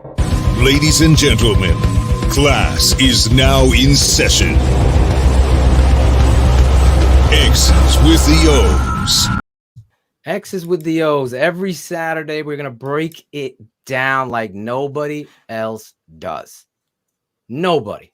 I'm telling you right now, sign up and you see. Just give it a month. Give it a month. See what you get. But you get every detail. We actually answer the whys. That's the goal. So hopefully you do that. But with Eddie Jackson, guys, that again, thank you, Ron G, for cutting those clips because Jackal was so busy today, and Claudio doing some work too. I'm proud of my little brother Claudio, who found out he is just like Cars. He has a family member. It's Alex Acevedo's his brother. They look just alike. Phil, do you know, talking about the kiss of death, you just complimented Claude and everything that he's done. He's got a segment coming up, and now this means that this segment is going to be horrific. Dude, correct? I hope not. Are we going to that segment? Or are we doing bear up, bear down? Are we bringing Claudio in? Cards, it's your choice. I always am a fan of Cut It Out. I mean, and it's why I join the show every day is just for Claudio's moment. And I'm not going to lie, when he screws the pooch on it, it ruins my week. I go upstairs, I wake my girls up, I beat them for a little while, I put them back into bed crying. So, like, no pressure, Claudio, but if you screw this up, my kids are going to be crying all night because of you. So let's get it fixed. Hey, cut it out. What are you talking about? Yeah, you must have been at the top of your fucking class. It's Claudio the Barber. Cut it out. Cut it out. Cut it out. Just cut it out. Cut it out. Cut it out. Cut it out. Cut it out. Cut it out. Cut it out. Cut it out. Cut it out. Cut it out. Cut it out. Cut it out. Cut it out. Cut it out. Cut it out. Cut it out. Man, cut that shit out. Cut it out. Cut it out. It's Cut It Out with Claudio the Barber. Hey, you gotta let me talk, Phil. Hey, you gotta let me speak. Claudio is gonna be bringing a new sense to Keeping It 100. It's Cut It Out with Claudio on the Tape Never Lies Network. Yo, fuck. Did you get better looking? This is Michael the fucking killer right here. All right? Listen. Never mind. Take him off. I can't even understand him because of the mask. It's done. Take it off. I mean, Phil might say Illinois, but I'm from Illinois. Listen. All right, listen. I love the I'm gonna text my wife to start waking the girls right now. Ready? Let's put this up right here. There's only one Cut It Out for this fucking week right now, and I'm gonna bring it to you. Ready? Let's find it. Where is it? Here it is. All right, there it is. Listen, don't make me come out of this fucking insane asylum to your fucking insane asylum at Hallis Hall. All right, cut Nagy the fuck out. Seriously, cut him the fuck out. Get the fuck out of here. Shayne was right. Shayne was right. It's the kiss of death. It's Halloween. It's Michael the fucking killer. It's Halloween. Ariel Cologne must be at Jackal's house pointing her down. Listen. Oh my god. Listen, it's Michael the fucking it's Halloween. Let's go. Can you cast a spell on him, Cherie? To just do some like I don't know if you got any Eye of Newt or any over there. Maybe but, this will work for the segment. This has been a Shy City Sports presentation. Wow. Oh, Claudio, every time you're like Paula Abdul. Yeah. You take two It's steps Halloween. forward. Listen, it's Halloween. This is my guy. Don't sing that song. It's going to get stuck in my head. Ryan and Matt are men of character. They are both, like Ted, outstanding leaders. I've been most impressed with how well they collaborate. I mean, guys, again, I think they're 100% right. Our culture is the envy of everyone in the NFL. Oh, absolutely. 100%. It's like this segment. Everybody fucking wants it. And we have it. There's Matt in his appropriate place. One of these kids is doing his own thing. One of these kids is one and the same. Cut him out. Claudio, the votes are in. Michael Myers was a loser tonight. Cut him. They didn't like cut it out. We had to cut Claudio out, I guess. Ban him from the studio. It was a good run. Ariel Cologne of the show tonight. It was a good run for Cut It Out, circa 2020 to early 2021. It's gone downhill. I feel like at this moment we've collaborated on this, and we're just going to move on from Cut It Out in the middle of the season. We feel it's right for the franchise, right for the network. See how easy that is, George? Do you see how easy that is? Come on. We could bring Steven Johnson on for the Cut It Out segment, and he could hit that red button up top, right? End broadcast. Yeah, the end broadcast button. Listen, every week we go backwards before we go forwards with a look at the 49ers. Let's go back and one last time to this nightmare. Not Claudio's Cut It Out segment, but what was Tampa, Chicago?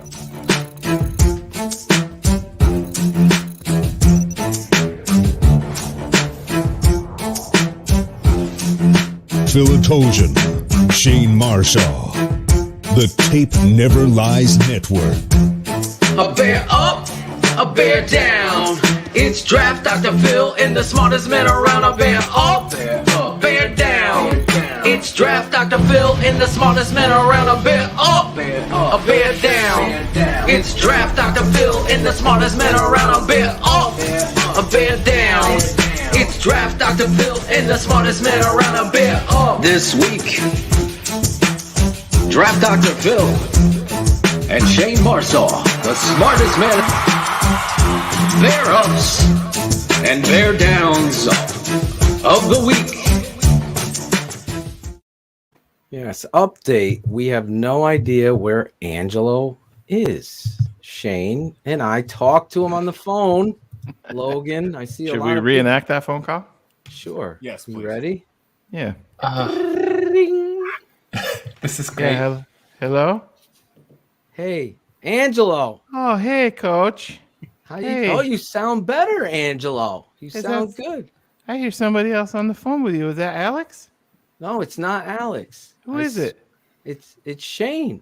It's No, Shayne, the smartest it's not man. Shayne. It's Alex Acevedo. You're pulling No, my I'm foot. serious, Angelo. I wouldn't kid you. We haven't talked to you in a while. Coach, It's not so- Alex. Coach, Shayne, Yes. it's so good. Shayne, how's your little boy doing? Good, good.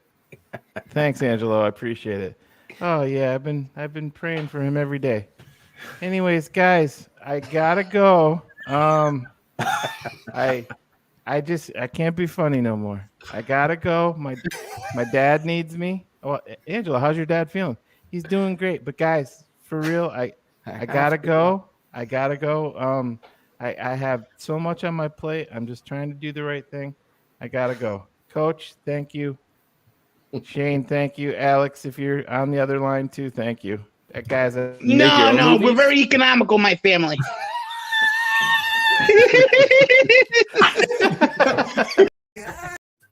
That was the actual fucking phone. And I am not lying. Was Still on the run from the cartels, basically, right now. Like Nagy, he can't disclose his location. Listen, he can't disclose his location. This is Well, you know true what's wrong with story. Connecticut. You know what's wrong with Everybody, Shayne just reenacted it. He cuts into you and says, "Listen, guys, I gotta go. Always a pleasure. The cops are there's cop car. Then we'll go 7 minutes longer. Phil and I will be talking. They're getting really close now, guys. Coach, I got. He wants off that phone no matter what. But we're trying. Hopefully, Angelo comes back one mom's day. But he making bread, can't be Coach. funny now. Yeah, can't. No more We're funny. like, what are you talking about? That's part of. Someone spoke to him and said he can't be funny now. So I don't know. That's the Angelo update. I want more antique breakdowns. That's really what I'm that's looking forward to. Do we still have that? No. The birds. No, the birds one. Yeah, we have I it know. on one. I think it's I on the know I will. BHL side. Yeah, it is. It is. I know. Don't switch that over. at the It'll end. end the broadcast. Yeah. No, it doesn't. Wait, is it this Redid button? in the Zord show. But anyways, here we go. Anyways, let's go. Last time we started with Cherie, we worked our way around. Do you guys? What's the temperature of the room? Is Jackal? I'm not. Why are we doing this? Who would we give other than one person? Who would we give a bear up to? It's really tough. It really is Well, tough. we're gonna try. We're gonna do our best. Jerry Yeah, Angelo was the GM. There's one name, and if someone else calls it, I'm calling the same name. Well, maybe that's how we'll play the game this week. But is Jackal's name allowed? Cars, I've gone to use now twice. Claudio blew it. Just Wasn't like me, the bro. kicker. Wasn't The me. kicker blew it. It was Michael, bro. It was Michael. I feel like this is Jackal's post third groin injury Cairo Santos moment. So I'm really expecting him to come on and hit 37 in a row right now. So bro, I got faith in you. Here we go. What's up, boys? we're doing lady. this. All right, we're gonna start with me. Go to cars, work the bottom, the under routes. So Jackal, Claudio, up to Cherie. You're the good witch, right, Cherie? Glenda. Except if you're from the region. There's no such thing. No such That doesn't exist.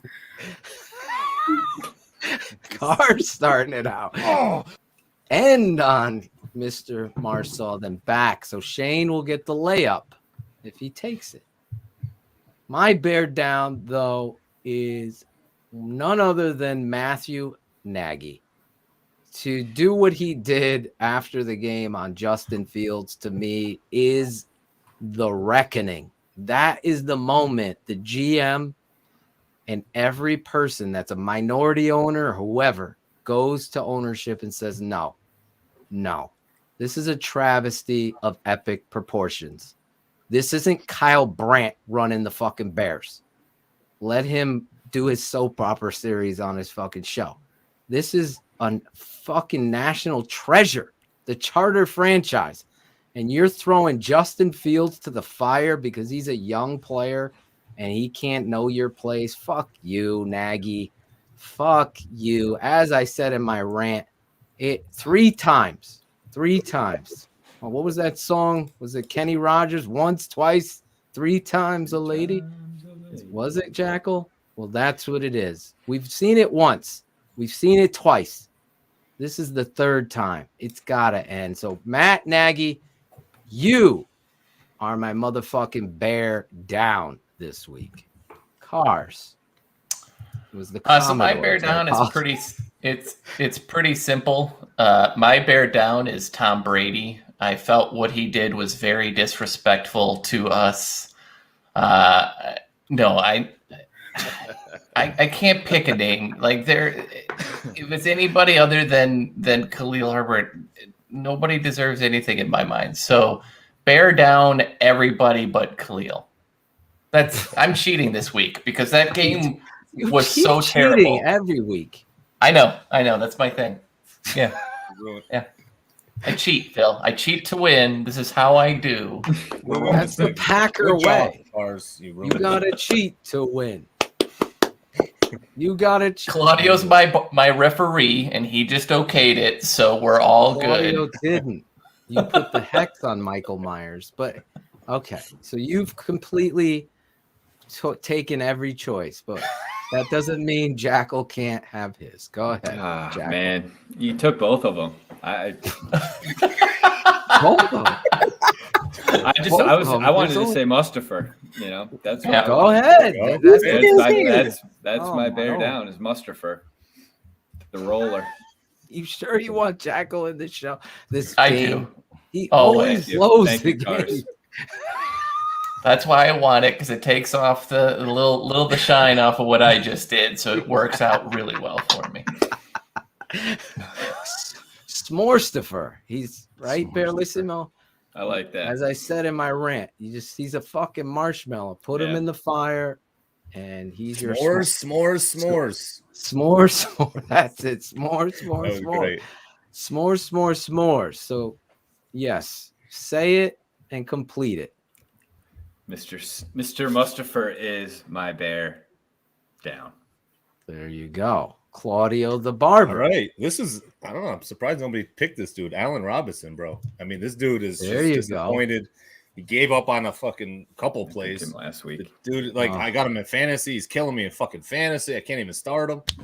So, you know what? Mooney's the fucking WR1. So, fuck Allen Robinson. He is my bear down. Allen Robinson's my bear down.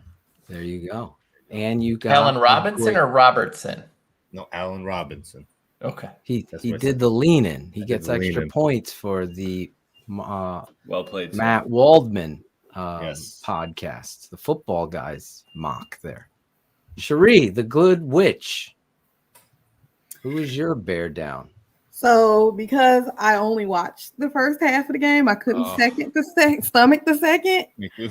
I had to do it because he was kind of put in a messed up situation, but my bear down is going to be Pig Simmons because for obvious reasons. It's a good one. Poor Pig getting out there and getting manhandled and embarrassed. I know it wasn't his fault that he got put in that situation, but he still. Well, he's got to, you're an NFL player. You got to be able to do it. So. So Chavius Simmons is my bear down. There you go. Shayne Marsaw. I'm going to go off script here a little bit, and I'm going to give myself the bear down because I've been really, really hard on Ariel's mother, and I didn't realize that today is actually her birthday. Oh. Wow. So are you going to sing? To make up for it, I produced this video for her. And oh my gosh. Bring that fat ass over here. I want to get it in my mouth. I want to get it in my mouth. Oh, I want to suck on your fat ass. Gotta suck on that ass, baby. I gotta suck on that ass, yo. I'm talking, yo, I wanna spread the ass apart, get my tongue in your ass, eating on your ass, so yo, I'm eating on you, eating on you, eating on your ass. I'm eating on your motherfucking ass. I wanna see it, baby, give me your ass, yo, the whole ass. I'm gonna eat it with my tongue and mouth, yo, you gotta do it. Work that ass for daddy. Yeah. Gotta work that ass for daddy.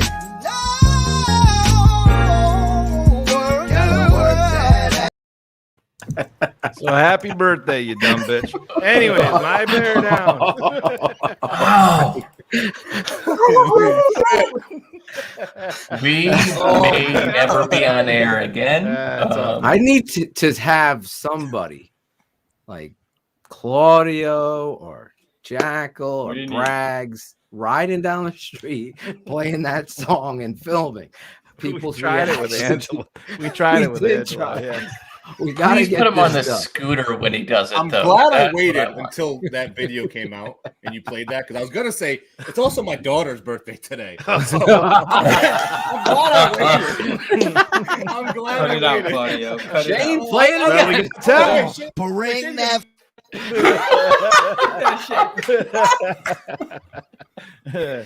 Oh man, but fuck, no, man. my my bear God. down is going to go to number 85, second-year tight end Cole Kmet.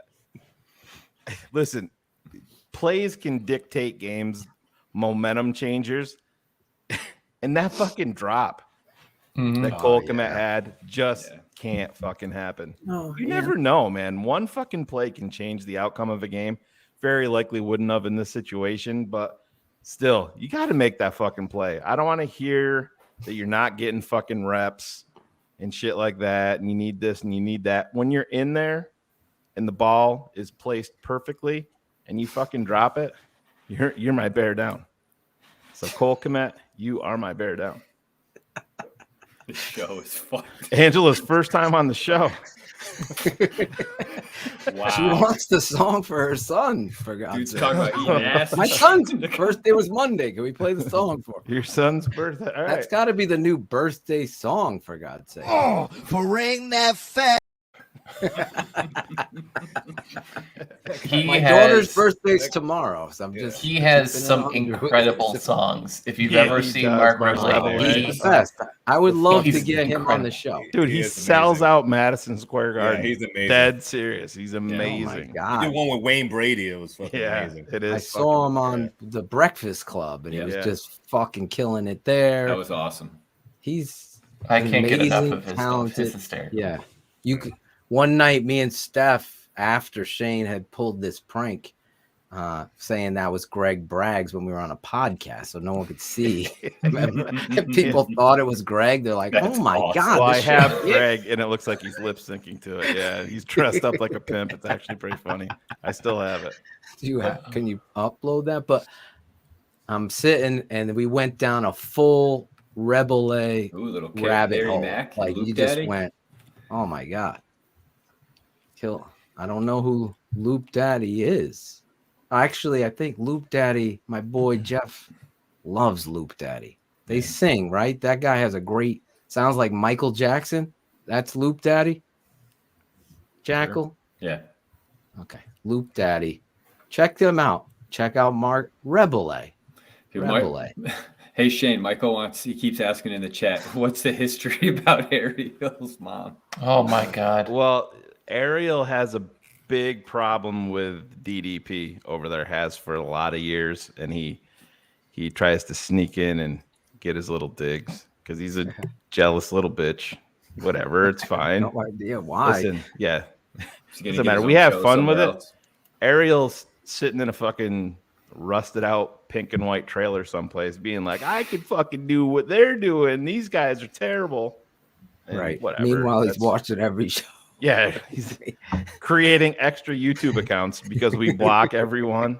Hopefully, he doesn't live with his mom and she doesn't watch. That would be She's in the bad. next room I don't over. think She's not. Shayne cares. That would be bad. I let her out on Yeah, Thursday. Claudia, I don't know if have you met Shayne before? Maybe at a pizza place? Not sure if think that's so. happened. No, I yeah, don't think so. but he gives zero fucks. I think that's Oh, I If know anybody, he gives no fucks. if anybody is watching this show for the Shayne first does night, this not is get- very unlike me. I'm usually very quiet and reserved and keep to myself. So Yeah. a lot of my Thank you, element a little Josh. bit tonight. Usually you're in your cabin in Montana, Yeah. just kinda chilling. Bullets, Yeah. mine just Which blew up. princess is Ariel? Which She's the one was mermaid. it? Little Mermaid. Mermaid. She's the mermaid. Yeah. That was what. How do I tell you don't have Trying to young show you daughters the- still? Yeah. I do. I just couldn't remember. That's the. I also couldn't remember Frozen either. Let it go. So Yeah, I couldn't remember Let It Go the other night with Zorich. Yeah. And now I can I'm sing fucking up. every song for you What's guys the- any day. What's the one? Oh, Which I know. is part it of your now. world? Yeah, part of your world. Look at this stuff. Isn't it sweet? I did a parody of that I got to find that parody. It was about the offensive line. Anyway, Shayne have not. Marsaw, I you have got to not been bear drinking. up. Bear I up. do, and I'm out of respect to my girl over here, Cherie. Ariel's mom. Oh, I'm gonna give her the layup, and I'm gonna go different. I'm gonna go off script again. I know. I'm going to number 36, DHC. He Oh, continues. Good call. Oh, Good he call. continues Motherfucking guy. I thought to everyone show was- that he needs to play. He needs to be Let's start. the guy there. Houston. DeAndre Houston Carson, another guy that I would go to actually give some good money to moving Right. forward because I want him around for a long time. He's that guy, and I want to see more and more of him. So yeah, DeAndre Houston Carson, DHC, you are my bear up. And Cherie, you're welcome. I gave you the layup. Thank you. And I'm sorry, Cars, because I'm going to take it.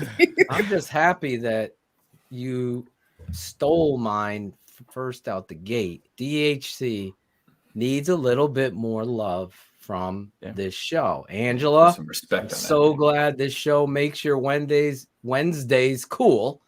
I appreciate that. But DHC is a baller. He is somebody that understands the game and pays attention and loves it. You can just tell energetically the difference between a DHC and an Eddie Jackson. At some point, some people, whether they want to believe it, admit it or not, lose the love for their significant other or the game of football. Whatever it is, you could see it. DHC loves this game, loves it, lives for it. Khalil Mack, with all the shit he's had to deal with, loves this game of football, loves it. Eddie Jackson does not love the game of football. Eddie Jackson likes the notoriety that comes with the game of football. David Montgomery loves the game of football. But DHC, great job by Mr. Marsaw all night, rocking it out with his cock out. Sorry, Cherie. Bringing us the music, working that ass for daddy. She works for HR, so she, you can't work that ass for daddy. Now you have the layup. Go ahead, Cherie. Right after that statement, perfect timing. I'm sure your mother appreciates that. Keeping it 100. Keeping it 100. So, thanks to Shayne, I am going to take the layup. I'm definitely saying Herbert because he is, as Cars said, the only one to me that showed up to play. So I know we had Khalil, who wasn't at his best, but I'm still going to stick with Herbert. So, Khalil Herbert, you are my bear up. There you go. That's how the game is played. You guys are in the chat wanting to play. Maybe you have a player or somebody. Mr. Wait, did we flip around our roles here? No. Let's go. Claudio. Well, listen. The barber. Michael Myers earlier dropped the ball, but here we go. Can he step up in the pocket? Well, I mean, I'm going to go on defense, even though we got fucking killed on defense. I mean, Roquan Smith still shows up. I mean, I'm sorry. He had 13 tackles. The dude is, he's still one of the best linebackers in the league. And he's going to be my bear up. There you go. That's about it. I mean, I'm glad I went third because I had nobody else after him. So nobody else. There's a will, there's a way. Shayne got DHC. Cherie, I didn't get enough love for Khalil Herbert. But let me just say this real quick. When the tape comes out tomorrow for you patrons, you'll see how impressive Khalil Herbert is hitting the hole, feeling it, running through tackles, not afraid. You could see him growing up. He did mess up a couple pass protections and blitz pickups, but that's to be expected. You want to see him better, but I really got to give the young buck his due. He was the first running back to go over 100 yards against the Bucs in a while. Mm-hmm. Oh. Yep. I forget how long, but it was a while. Without any threat of a vertical pass whatsoever. It's impressive. Yeah, he did a tremendous job. Mr. Jackal. Surprise, surprise. I'm going to go Angelo Blackson. Blackson.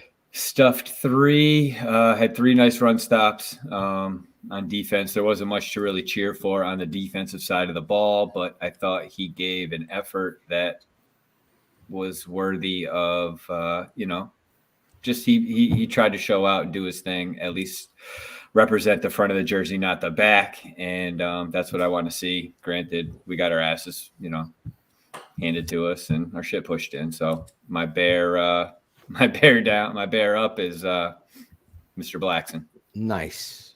I like Angelo Blackson. Mr. Berlissimo, myself and my dad will be looking at that defensive line. And even last week against the Packers, you saw Blackson's effort There was one play in there where he just completely goes through being held, penetrating and stuffing the play. So this week, we'll see again. I like the choice, though. Mr. Cars. Since this is ass for daddy with the pussy in the ass and the ass in the pussy. There he is. There's Greg trying to do his version of Mark Rebele and the Shayne Marsaw sniper rifle. Go ahead, Cars. So as I've taken tonight completely serious from the go, my bear up is to my version of Claudio's Mooney, and that is to Jesper Horsted for snagging one snap this week after being active and not getting a single offensive snap last week. Oh my God. You're 100% right. And you know what? My watch went off. You know what? Can you try again? Try again. She didn't like that. Try again. Don't give me no back talk, sucker. I mean, look, I wish there was. I wish there was other names for me to be like, hey, this showed me something. There was none of that. It was over quickly. Dude, stay here. I mention it. I've already finished The Tape Never Lies. So I mention it in the. You pull that clip, Sheree. I mentioned this bullshit. Jesper Horsted does not get reps with a quarterback that feels comfortable with him. And that is another showcase of a coach that doesn't understand you do everything in your power to make the young kid feel comfortable. You're out Jimmy Graham. Cole Kmet's been a disappointment. And here's this guy who's done nothing but every time he goes out onto the football field, he makes a play. And Justin trusts him. Exactly. And you know what, Cars? Guess what? Demir Bird's in the red zone, for God's sake, on second down. On third down, they bring Jesper Horsted in, line him up at receiver, and throw him a fade ball, which Justin overthrow. I'm going to put the blame on Justin. Jesper makes a great effort. Yes, you could say he should have caught it because it touched his hand, but I'm going to put it on Justin. But right there, you brought him on one fucking play and throw a fade to him. It is a trap. That kid. Look at the touchdown he had, right? Like that's a contested throw that you have to have tremendous faith in a guy to go make a play. And this is the same kid that is sitting down and saying, I'm going to get all my wide receivers because we're going to work together and get on the same page.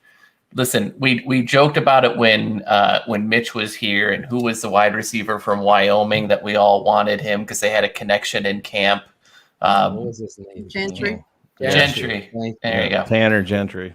But those things do matter in a game where he doesn't seem to have a lot of faith in anybody out there right now. And it's, you saw it last week with the Mooney interception and everything else. And I say it in tongue in cheek, but I really think the kid has shown enough to be there, and Justin has enough belief in him to be there.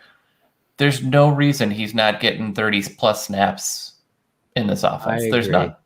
And he could be used in a manner with which he takes his game to another level where he is a comfort for his quarterback and he makes plays. That's the reality of where Jesper Horsted needs to be. And it's unbelievable. Oh, look at he's back.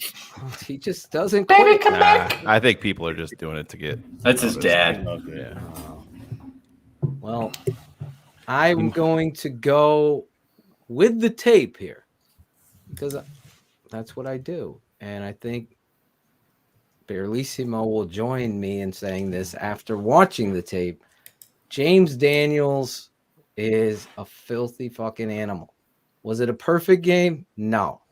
But there's so much that he has to concern himself to help his center that when you watch, it's unfair to him. I'm serious. Like, as he should not have to worry about helping so much so in the manner with which he does. And we're talking about big time defensive linemen like Vita Vea, and James Daniels is pushing this motherfucker down the line. He takes one guy and just fucking throws him up into the air and tosses him.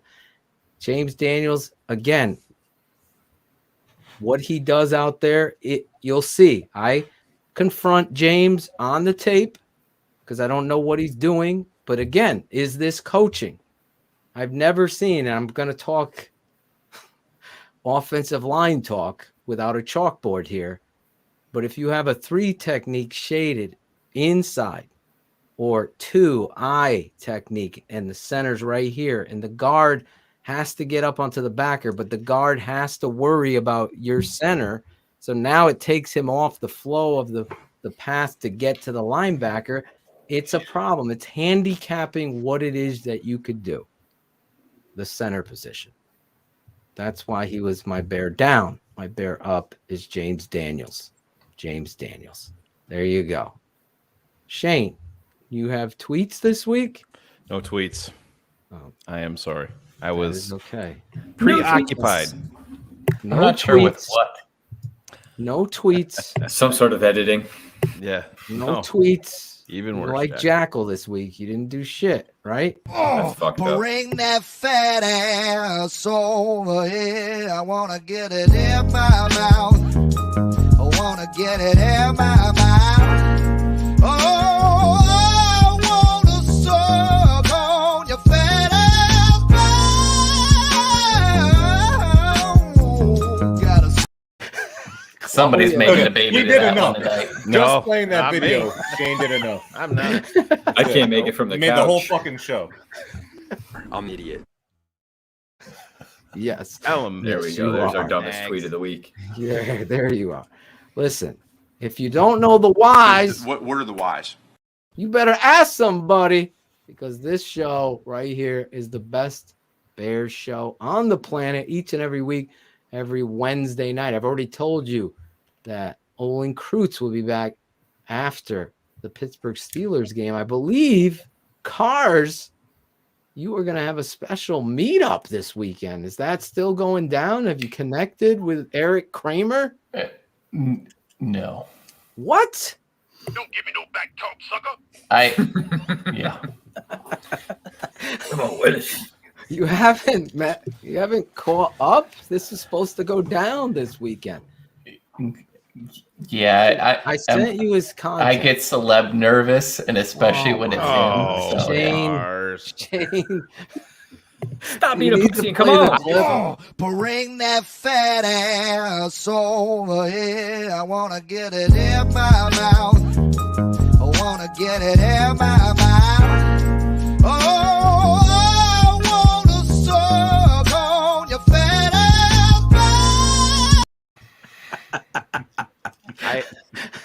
Play that for Eric when you I hit the drive. I put it on the fucking green for Cars.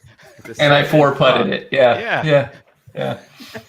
smash that like button if you want Nagy fired. Oh yeah. Smash that motherfucking. Tell him, Cars gonna Cameron. be like, "Hey, Eric." Ariel. This invention here is called the Cobb Quickie. Listen, smash that ass for Daddy. Smash that like button for Daddy as well for Shayne. Killing it tonight. Killing it. Hopeful. And, you can pull things out of places I didn't know existed, Exactly. GCA has just smashed it. Let me know when Edibles you and smashed fantasy it. football, and that's what comes out of my mouth. There you go. Michael wanted to smash it twice. Shit. Got to work that ass for Daddy. Work that like for Daddy. I think we now have a new skit we have to figure out. It's the gotta work that ass for Daddy play of the game. And I will Show us what that mouth did. Ryan and Matt are men of character. They are both, like Ted, outstanding leaders. What? Fucking Juges. Hey, we Talk about not. We may leaving call the you room. George. What would George do to work that ass for Daddy? well, I literally, if they hire me as the coach for the Bears, I'll come into the office playing this. Oh, bring that fat ass over here. I want to get it in my mouth. I want to get it. That's going to be the song Larry Mayer plays on the boombox when he's walking out if they hire me. That's when I fire his ass. Oh, my God. Would you have lunch with Larry first, though, No. Shayne? No. Larry would swipe his card and it wouldn't work. We'd take Nope. care of that. You keeping Larry? Nope. Fuck a cap. We're keeping Larry. Nope. We are not keeping Larry Mayer. Predictions and then shout outs. There we go. We're looking for the song. Cherie's second favorite song. I mean, if I'm going to root for a team, I want to give it all I got. Next play. Pass. There was no rhyme or reason. Drove down the field. Mr. Montgomery breaks a huge run. If he scores on the run, you don't got to worry. But you do got to worry because he gets tackled at the freaking 15. There was no rhyme or Next play, shotgun. The tape never lies. Bold prediction. What's your prediction? The old line is playing shitty. What's the skinny? No identity. If Nagy can't find it, Bears will keep it with the enemy. Red zone opportunity. Once again, they gotta settle for 3. The reality of coaching when the defense has to carry the team. Prediction. What you think would happen versus what does. A light year from the Super Bowl and now we're losing buzz. Nagy has no answers, just predictions that don't change. The segment is the truth. Give it by the guys and feeling shame. What's your prediction? That bold prediction. The tape never lies. Bold Never does. What's your prediction? Yes, I spelled it wrong, Ariel. I apologize to you. Fuck that, dude. Bold predictions brought to you by BetUS. Life is back on. Sports bettors and BetUS has your NBA, NHL, NBA. Why did they put it twice? NFL, UFC, PGA, and yes, college football betting lines up for their 27th year and live betting on all of it. Log in to bet. That's BETUS.com or call 1-800-792-3887. That's 1-800-79-BET-US. BetUS for 125% bonuses with the promo code ShyCity125. That's Shy as in CHI City, CYTY 125. Customer service pros are ready to get your phone call, maybe social and online sports betting kickoff. They started now. Play with a proven mainstay in the industry. BetUS. You bet, you win, you get paid. So if you're a 100 crew and you love to bet, fuck the bookie. Fuck Acevedo's bookie.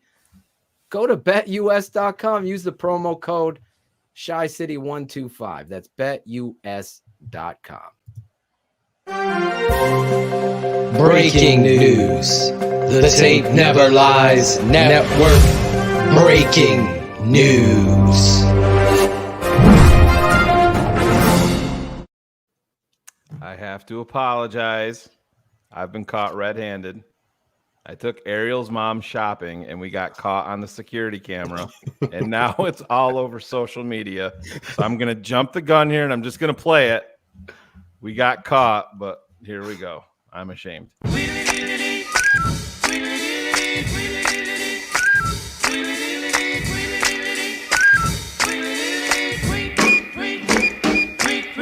He rocks in the treetop all the day long, hopping and a bopping and a singing his song. All the Oh my God. That's a nice pickup, Shayne. Pretty good, Jeff. She's got a bad neck. It looked like she was spasming or something. I don't know. Boy. I thought she was listening to the Metallica Black album. I couldn't She really took her tell teeth what was out. going on. Jackal. It was like heaven, bro. Listen. Show me what that mouth do, baby. Oh, bring that fat ass over here. I want to get it in my mouth. Cherie's like, I was gonna say, I feel so bad for Sheree. That fucking hat straight up now. I have a feeling you're getting a gummy bag of dicks here pretty soon. Being placed right straight there. to hell. It's the best when this comes out. Watch. Oh, bring that fat ass over here. I want to get it in my mouth.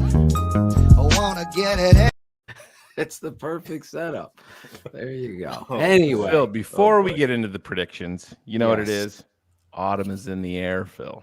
It is. It is. The pumpkins are in the patch, and our friends at Manscaped are here to make sure you don't carve your pants, pumpkins, when you're grooming. If you know what I'm saying, make sure you're keeping things fresh this fall for the leaders in male grooming in their brand new 4th generation performance package. Boys, get ready for a cuffing season like no other. Ready to take the leap into fall with Manscaped? Join the 2 million men worldwide using Manscaped by going to manscaped.com for 20% off plus free shipping with the new coupon code ShyCitySports. It's time to bundle up with Manscaped Performance Package 4.0. Inside this package, you'll find their Lawnmower 4.0 trimmer, Weed Whacker, ear and nose hair trimmer, Crop Preserver, ball deodorant, could have used it in that truck there, Crop Reviver toner, Performance Boxer briefs, and a travel bag to hold your goodies. The Performance Package also includes the Weed Whacker to chop your worst weeds up top in your nose and ear. This nose and ear hair trimmer uses 9,000 RPM motor-powered 360-degree rotary dual blade system to provide proprietary skin safe.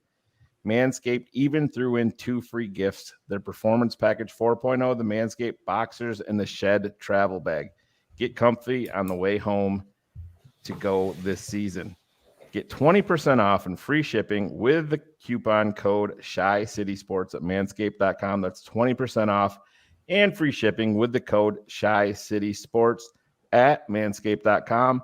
Make your balls a priority this fall. Choose Manscaped. Your balls and Ariel's mom will thank you. Yes, they will. Here we go. We're going to go around the horn, starting with the Wicked Witch, or actually, she's the Good Witch. She's the Good Witch. She is the Good Witch. We're going to start with you, Cherie. Bold prediction and your prediction for this weekend's matchup. A Halloween weekend.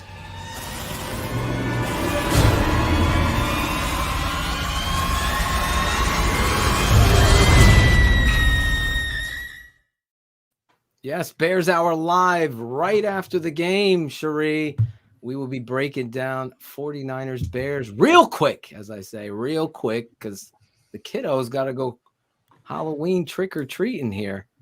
I know Shayne's got a few kids. Is Emmy going to get dressed up? What is she going to be? A pumpkin? She's got a costume, but I get to control her bag. So that's going to be Daddy's bag. Yeah. So we're going to talk about that during shout outs. Favorite candy. Just keep that in the back of your brains in the chat. And Cherie, let's go with bold predictions. Bold predictions and predictions. 49ers Bears. Trent Emery, 21-6. San Fran. Cherie is muted. My bad. Because I am. Bring that. Someone's dying. That's all I know. What the fuck is happening? Did you add that music to that video? Like I just don't understand that. No, everybody's looking. What the fuck is this for? Then they look at the background and finally figure it out. You finally figure it out in the That's truck. a classic. That's a good one, Shayne. All right. Jack, ahead, cut sure. that right there at that time. 2:19. That's a good one, Shayne. I like that drop for Jackal.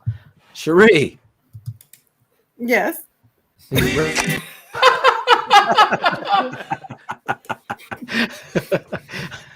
Just say something, sure. I'm letting them get it out of system. Brian D. Careful how you say that. 27-10. Just getting the wiggles out over there.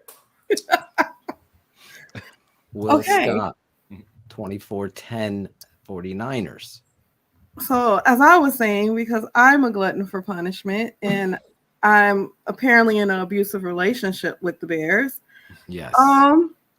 I am going to say the Bears are going to win 17-13. 17-13. That score sounds pretty accurate. It does. That's an offensive explosion for us, though. Shuri, are you sure you really want to go that high? Look at San Fran stats. Their offense ain't it that high octane either. So their coach should be on the hot seat too.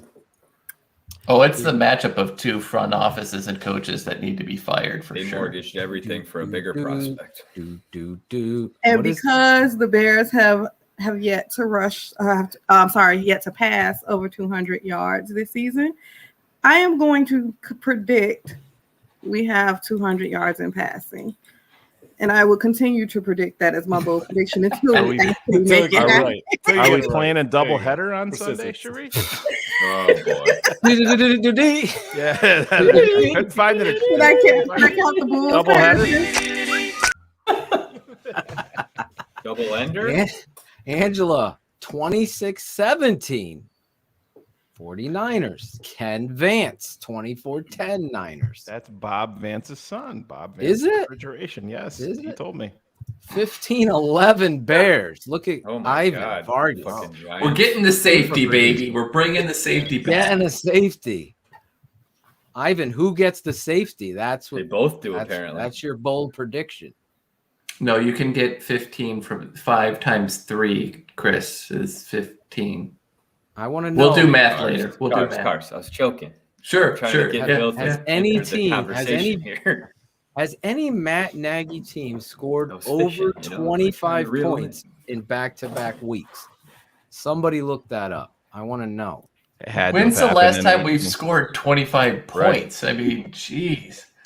Well, remember we found out last week, we thought it was like years, and then we found out it was like it's 2020.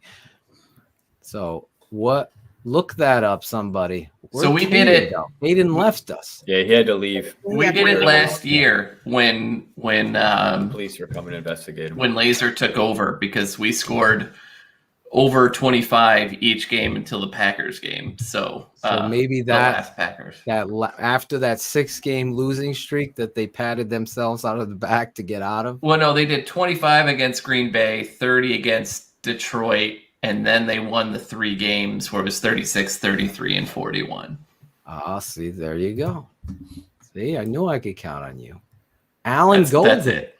31-14. Coach Dre believes 19-17. All right. Bears. Cherie picked Bears. Claudio. Yeah, listen, I like Cherie's optimism. I'm shortest honestly... cut it out segment in history. It was. Good thing I didn't do it. It was some dude. So listen.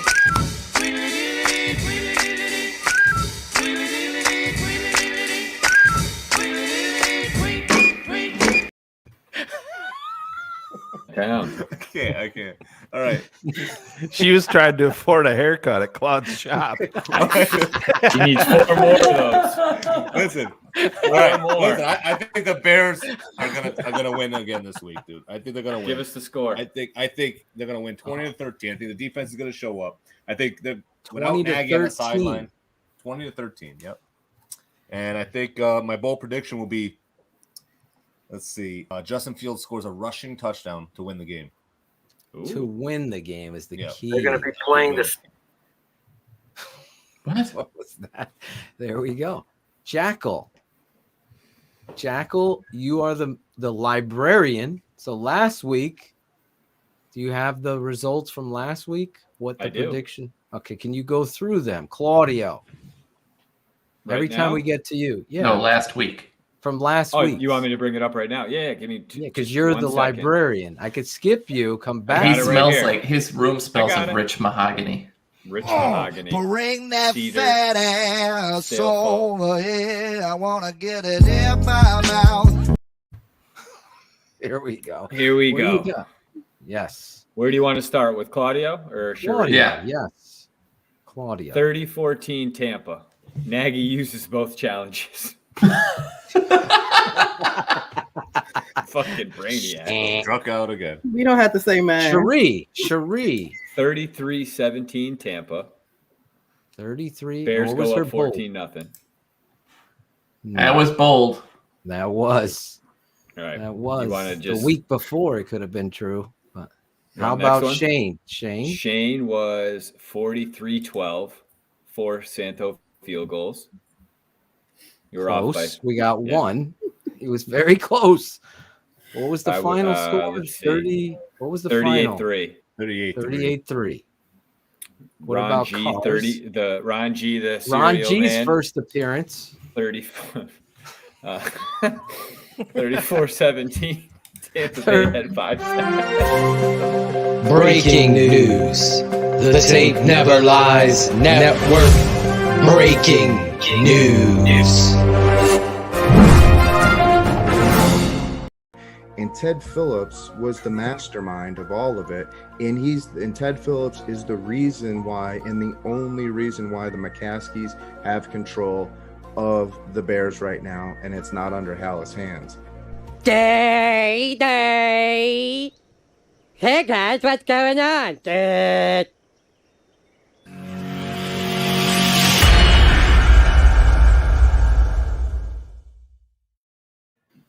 Oh, Brezzy. If you're not offended yet, we still got a little bit of show coming. So just hold on. Hasn't struck 12 yet. Oh my God. What was he saying there? Oh, he's got a conspiracy theory that Ted Phillips basically helped steal the Bears from Muggs Hallis and that side and provide it over to the McCaskies, and that's why he's got a job for forever. Okay. Oh, yeah. The conspiracy. Maybe he can talk about it on his podcast. On its own network. What was Cars' prediction? 45-17. Vea has 4 tackles for a loss. It's pretty close. Yeah. Phil, you were 42-13. Mac will have 3 sacks. No. I was way off. And I was there. 42-10. Tampa. We Nagy all doesn't see week 8. I was wrong. Listen. That's the most technically he's demoralizing not part going of to be this. week 8 because he's going to be somewhere else. This No, is son. week. Yeah, So you could you be actually right. got it right. Listen, Kissing Nagy's doorknobs. going to call plays remotely, right? Yeah. Actually, they're going to give him an Xbox controller and tell him that he's calling plays, but it's literally just going to be a Madden game, and he's still going to lose that game 42-17. So I don't know how that works. Just use this joystick. Call the plays. Yeah. I love that. There you go. Really good. Can you imagine him like on a fucking screen? All right, Bill, I want 72 laser counter action, whatever his bag of fucking dynamic words are for his. That's what we need to do. Like guess some of his plays. What is the vocabulary on another show? On another show. All right. Whose turn? Jesus Christ, I have They no lost idea count. what to do. Cars. Did you Jackal. give a prediction at 42-17? Is that your score No, against no. Okay. The Bears are going to lose 15-7. Neither team is healthy on either side of the ball. 49ers can't score anymore, and with Kinlaw out and others, they're not really stopping anybody. But basically, these are two teams that continually shoot themselves in the foot. And kind of as Jackal said, it's the matchup of two losers of the Mitch Trubisky trade. So both of which should be out of jobs at the end of the year. My bold prediction is that the offense puts up 250 yards and 200 of them are on the ground. There you go. Wait. Yes. How many Total yards of again? 250 yards, Justin Fields and but 200 yards of that is rushing. Wow. Wow. There you go. So 50 yards passing. It's believable. Sadly, Oh, Yeah, believable. Tell me where I'm wrong. Tell me where I'm wrong. We will next week. I think they're going to get Somehow. more than 50 yards. All right, maybe there's 60. Okay, but still. All right, I will go next. I am going to pick. This is hard. If Tabor's coaching, I think we might have a chance to win. If Nagy's coaching, no shot, as David Kaplan would say. No shot, no shot. But I'm going to go with my gut here and say Chicago Bears lose 17-14 at home. No, that's too many points for the Bears. So I'm going to go 20 Niners. Slow 20. down there. That could be a bold prediction. Niners 20, Phil. Bears 10. A touchdown in a field. 20 to 10. Me and my bold prediction is not the sweep reverse pass. My bold prediction is I need a bold prediction. Let's go back. Cairo Santos kicks the field goal, 54-yard field goal to get you to 10. There you go. That's bold. Yeah.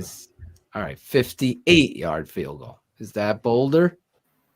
I guess. It's 50. You guess. You might need to go back to the drawing board and work that ass for daddy, Phil. I don't think he's. I don't Might think as he's well like play it for sure. Oh, bring that fat ass over here. I want to get it in my mouth. I want to get it in my mouth. Oh, I want to suck on your fat ass. What? Fucking stash. I love it. Fucking stash. Maybe going down a rabbit hole after the show. Watching this shit. Oh, his stuff is awesome. Oh yeah. Oh, you look at It's that worth ass. It's another still the go-through. best song. Yep. If you No. look at it, look at that ass. It's the greatest Mark Rebelay song. That song that he just sang, or there's another one? No, there's another one. Oh, It okay. is even better. Ours loves Look at That Ass. Yeah, that Work This That is Ass for Work Daddy That is Ass. like one of the tamer ones that he's. Oh yeah. put out. Really? Yeah, he's pretty twisted. yeah. Oh boy. Check Yep. him out. I'm staying with my bold 58-yard field goal. Okay. What do you got, Shayne? Shayne Marsaw. I have. Listen, we all want Nagy gone, and the Bears do normally exactly the opposite of what we want them or think that they're going to do. And that's why the Bears win this game 17-16. But now here's the kick in the nuts. My bold prediction is Cairo Santos misses. The streak is over. Oh. It happens in Soldier Field. And it's Why not you going to. jinxing it, Shayne? He's Get not out. Get him out of Wait till you hear here. my He's prediction, not going Shayne. to. He's not going to miss it himself. It's going to get blocked. Oh. Okay. Okay. You just What keep was the Wow. score, Shayne? Listen, Have you 19 listened to these announcers? They're working overtime to make him miss. Do you I hear them know. every time he gets up They there? do. Who's doing the broadcast? Does anybody know? Someone in the chat? We're going to be on the Nick at Night game, so it's going to be the Waldor and Statler from the Muppets is going to actually do the I play-by-play. guess they're It's honoring on Fox, so I don't know It's who. on Fox. Are we gonna have Burkhart and Charles Davis? Who are we gonna have? Someone find that out for me. Shayne, what was the It score? always ruins my move. 17-16 Bears. Remember Bold what was his prediction, name? Santos misses. I got that. What was I his got name, that. Claudio? What's that? The announcer, Talib. Oh my Oh yeah. God. Keep Talib. Akib Keep Talib. Talib from Patriots. Yeah. Oh, Maron. He was Did horrible. one game. That might have been the worst broadcast in that. I think he's We've only had done some- one game. Oh man, that was bad. And then who was the other terrible? Bob Memory would be great. Greg Olson was Yeah. a little harsh. He was like sucking up making excuses for Nagy, in my opinion, when he did it. But I wasn't able to watch the Packer game. He was in the Packer game as well, right, Greg? So we'll see. Greg Olson. Greg Olson's back. Someone's saying, I'm so shy. 773 says, nope. Joe Buck and Burkhart. Bill Robbins. Is that who it is? Joe Buck. Jesus. Who's doing that? Gotta be Shayne. It's not me. It's not me. Kenny Albert and Jonathan Vilma is bad. Maybe Jonathan got better, but last season he was awful. Remember, Shayne? Yeah. All right. It is. It's Greg Olson and Adam Amin. Adam Amin. I like Adam Amin. He do the preseason games? And he does the Bulls. He does? Him and Stacey King. By the way, if you know anybody who works in healthcare, please get them to develop a throat lozenge for Stacey King. There's no way he's going to make it through 82 games this season. So he's not going to make it through. He's not going to make it through tomorrow night, bro. Oh God, no! It's going to be crazy. We got Coach O's prediction. What was my father's prediction? Oh yeah, here it is. Can we hear it? Oh, bring that fat ass over here. I want to get it. Who has it? I promise you, they are going to play a great game. Whole team is. Because they want to win. They want to win. I'm telling you, Phil, don't feel down on these guys. These guys are. They're gonna see. This will be that game that they win in spite of that son of a bitch. He was fired up. He didn't give a score, but he's calling a victory for the Chicago Bears there. I don't They're know. gonna win despite that son of a bitch. They're going to win despite that son of a bitch. This is NFL Network's Adam Rowe. Hey, this is David Kaplan. Be at 20 for the Bears. Exactly, Greg. Oh my God! This is crazy. I am in heaven! If the dude's a fucking pussy. Concept-wise, his run game doesn't match with his pass game. This is Matt Waldman. This is only Cruz. This is Paige DeMacco, CEO of the Draft Network. Rashid Davis, former Chicago Bears wide receiver. Hey, my name's Rashawn Whitfield, the footwork king. What's up, everybody? It's Ryan Nall here with the Chicago Bears. You keeping it 100 with Shayne and Phil. Keeping it 100 with Phil and Shayne. You're listening to my guys Shayne and Phil on Keeping It 100.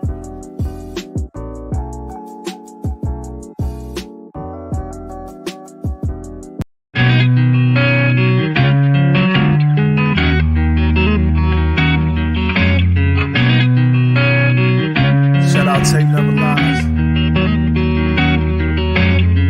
Shout out. I know you hear me, baby. Shout out. I know you see me, baby. Shout out. We gotta holler at you. Keep it 100 crew. Gotta show love too. Shout out. I know you hear me, baby. Shout out. I know you see me, baby. Shout out. We gotta holler at you. Keep it 100 crew. Gotta show love too. From the fans in the stands to the follows on the gram. Thanks for your support, showing love in the DM.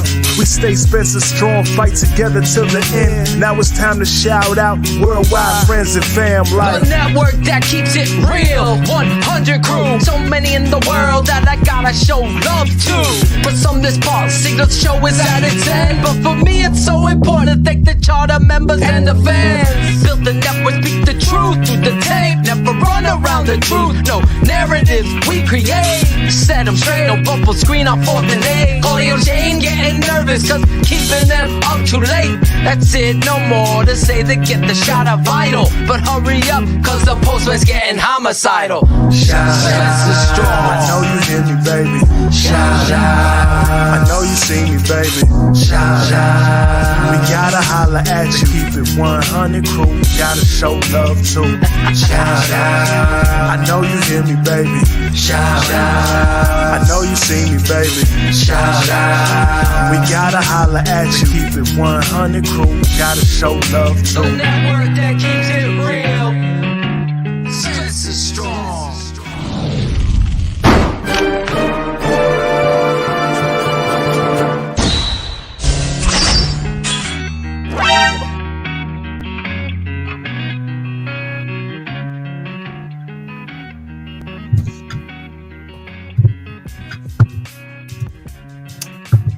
There's David Montgomery. Hopefully he comes back. Come back, please. Please. That's what we're praying for. Him to come back. Let's start off with you, Cherie, the lady of the house. You got any shout outs to end the show? Of course I do. So I do want to shout out you guys just for everything you created and how you brought us all together. I mean, I'm learning new things, working in the background, so I'm appreciating the new skills that I'm getting.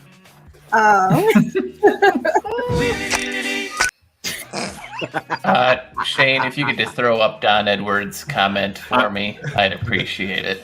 I got it. Thank you. Thank you. Oh, there you go. Listen, Don's been saying some. You are the sprinkles on our ice cream sandwich, Cherie. Don, you don't need a dating website to go on. You just need to come on this damn show. That's it. Best damn fair show on the planet, motherfuckers. Thank you, Don. Shout out to you for the compliment. There you go. Look at her blush, Don. You did it. But no, for real, thank you guys for bringing me in and welcoming me into the TTNL family. So I appreciate that. Shout out to everyone in the chat room that keeps it popping during the show. I know a lot of side conversations go on, but keeping people engaged, that's what we try to do. So shout out to the TTNL family, TTNL crew, and all of those that support. So, thank you. That's very well said, Cherie. You are a true asset. See how I use that word, Cars, to this show? I don't get it. I don't understand. Can you whiteboard this for me? Assist. Yes.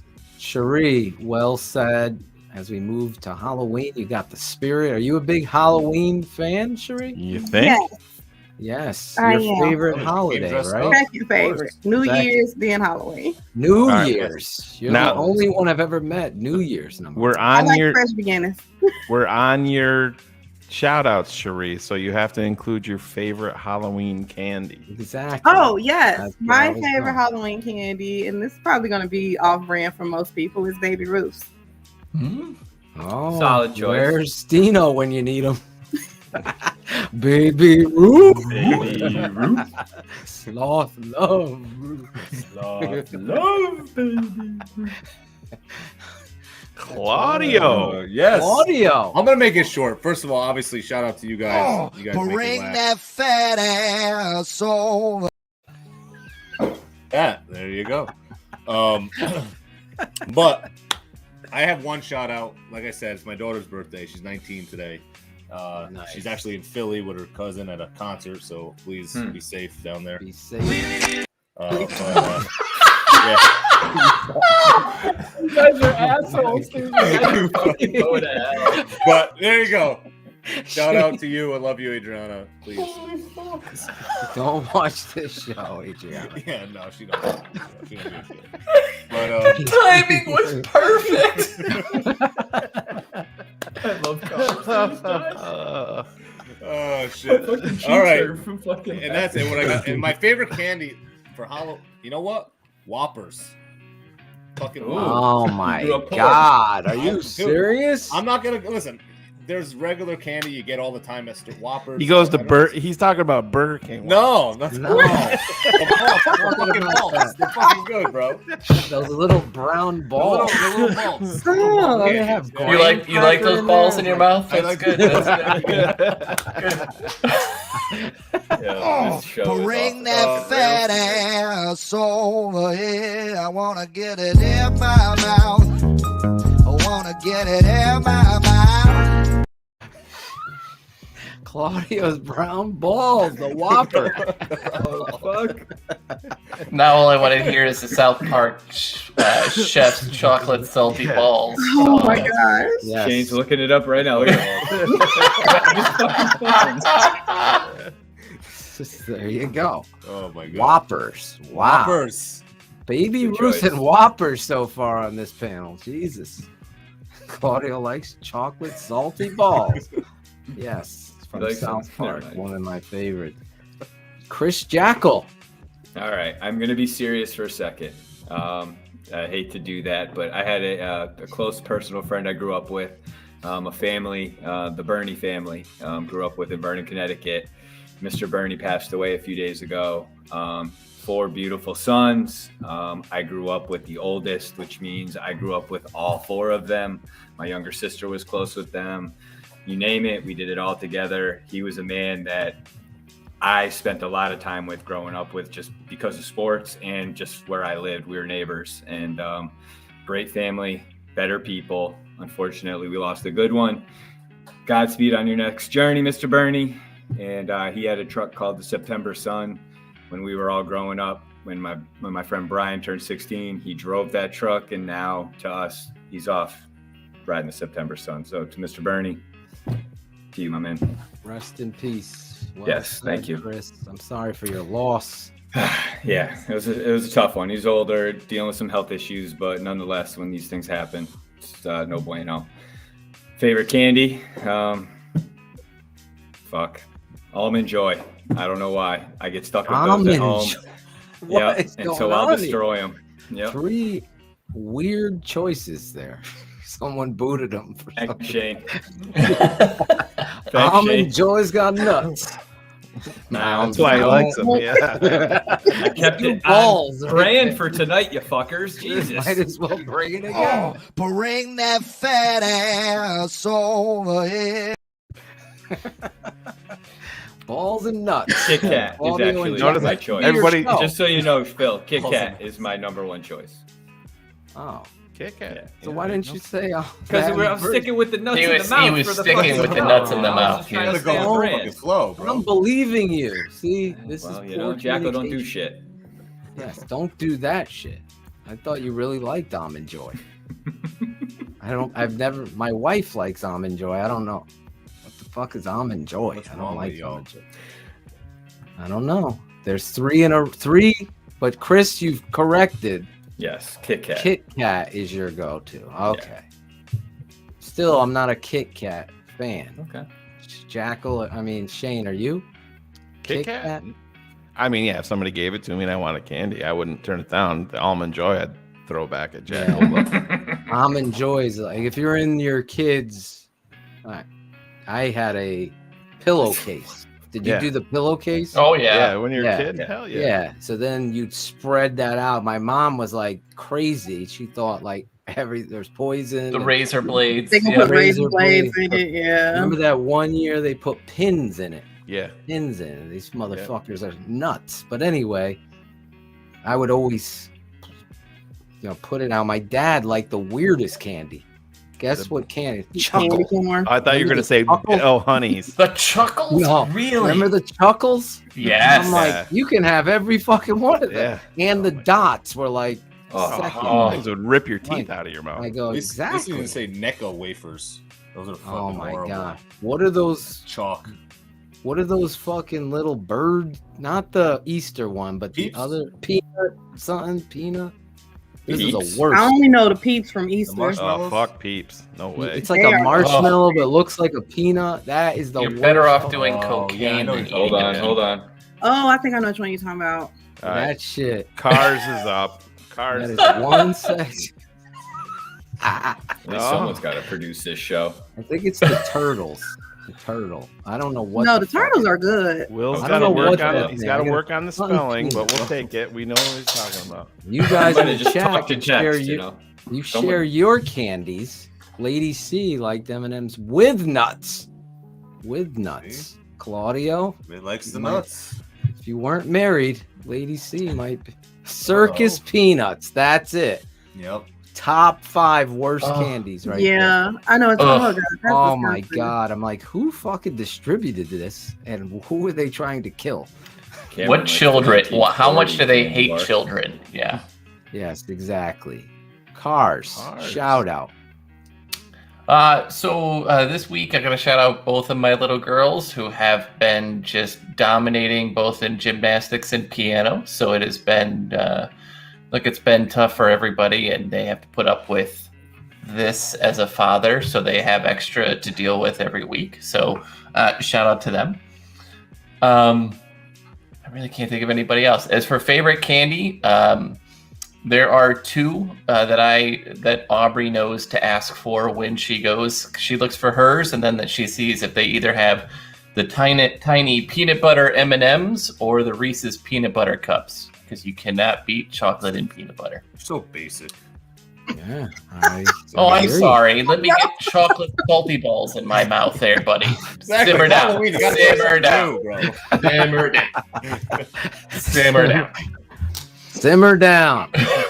I pity the fool.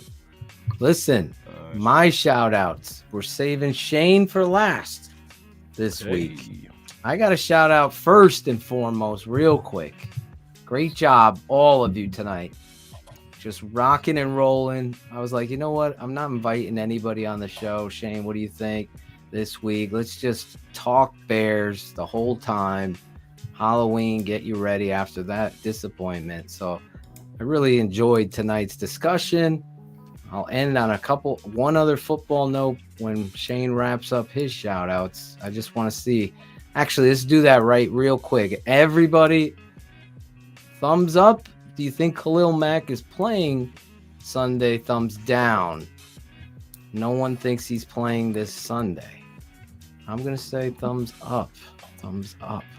I don't know. That was a weird press conference, and Ian Rappaport reporting he won't. He'll be on IR. Yeah. Coach Nagy gives hope for Gary Williams. Anyway, you guys in the chat, leave a response. Will Khalil play?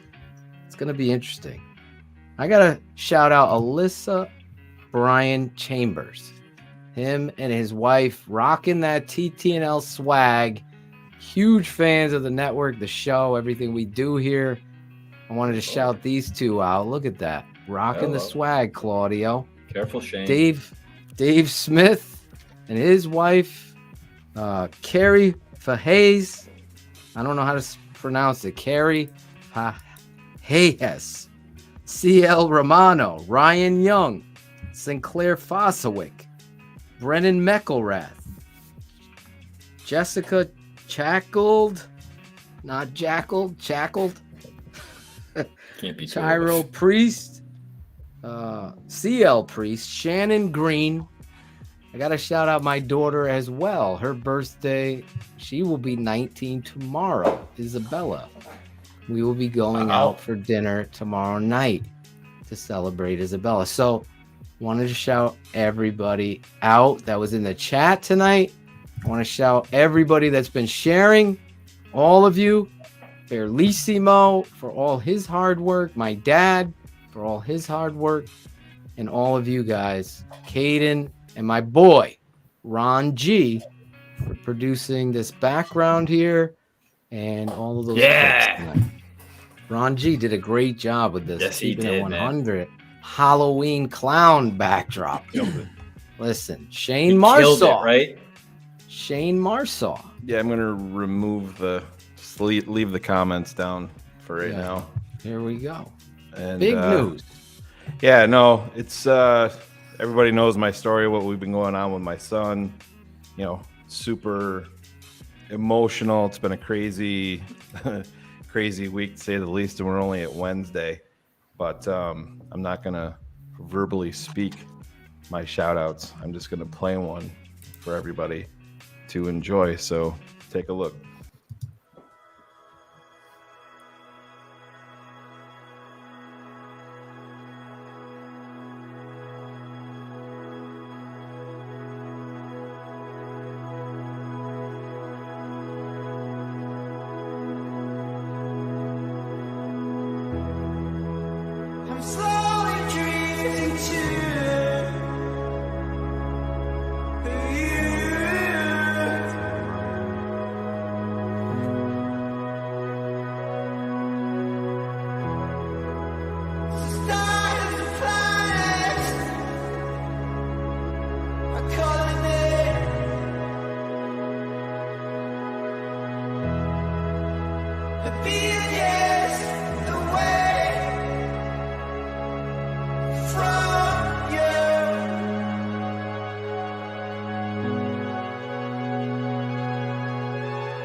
not. Do.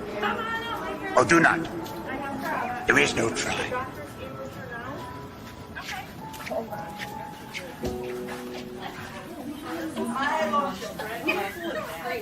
Oh, I went in there.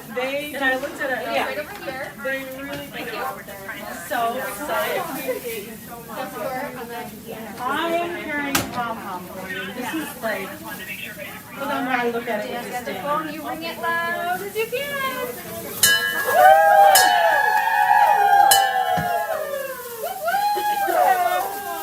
Do you want to shake the pom-pom? Come on, do it. Shake the pom-pom. You'll feel weird. Good job. Nice job. You did great. Oh, good job. Do you want a picture with Dad next to the bell? I think you should get over there.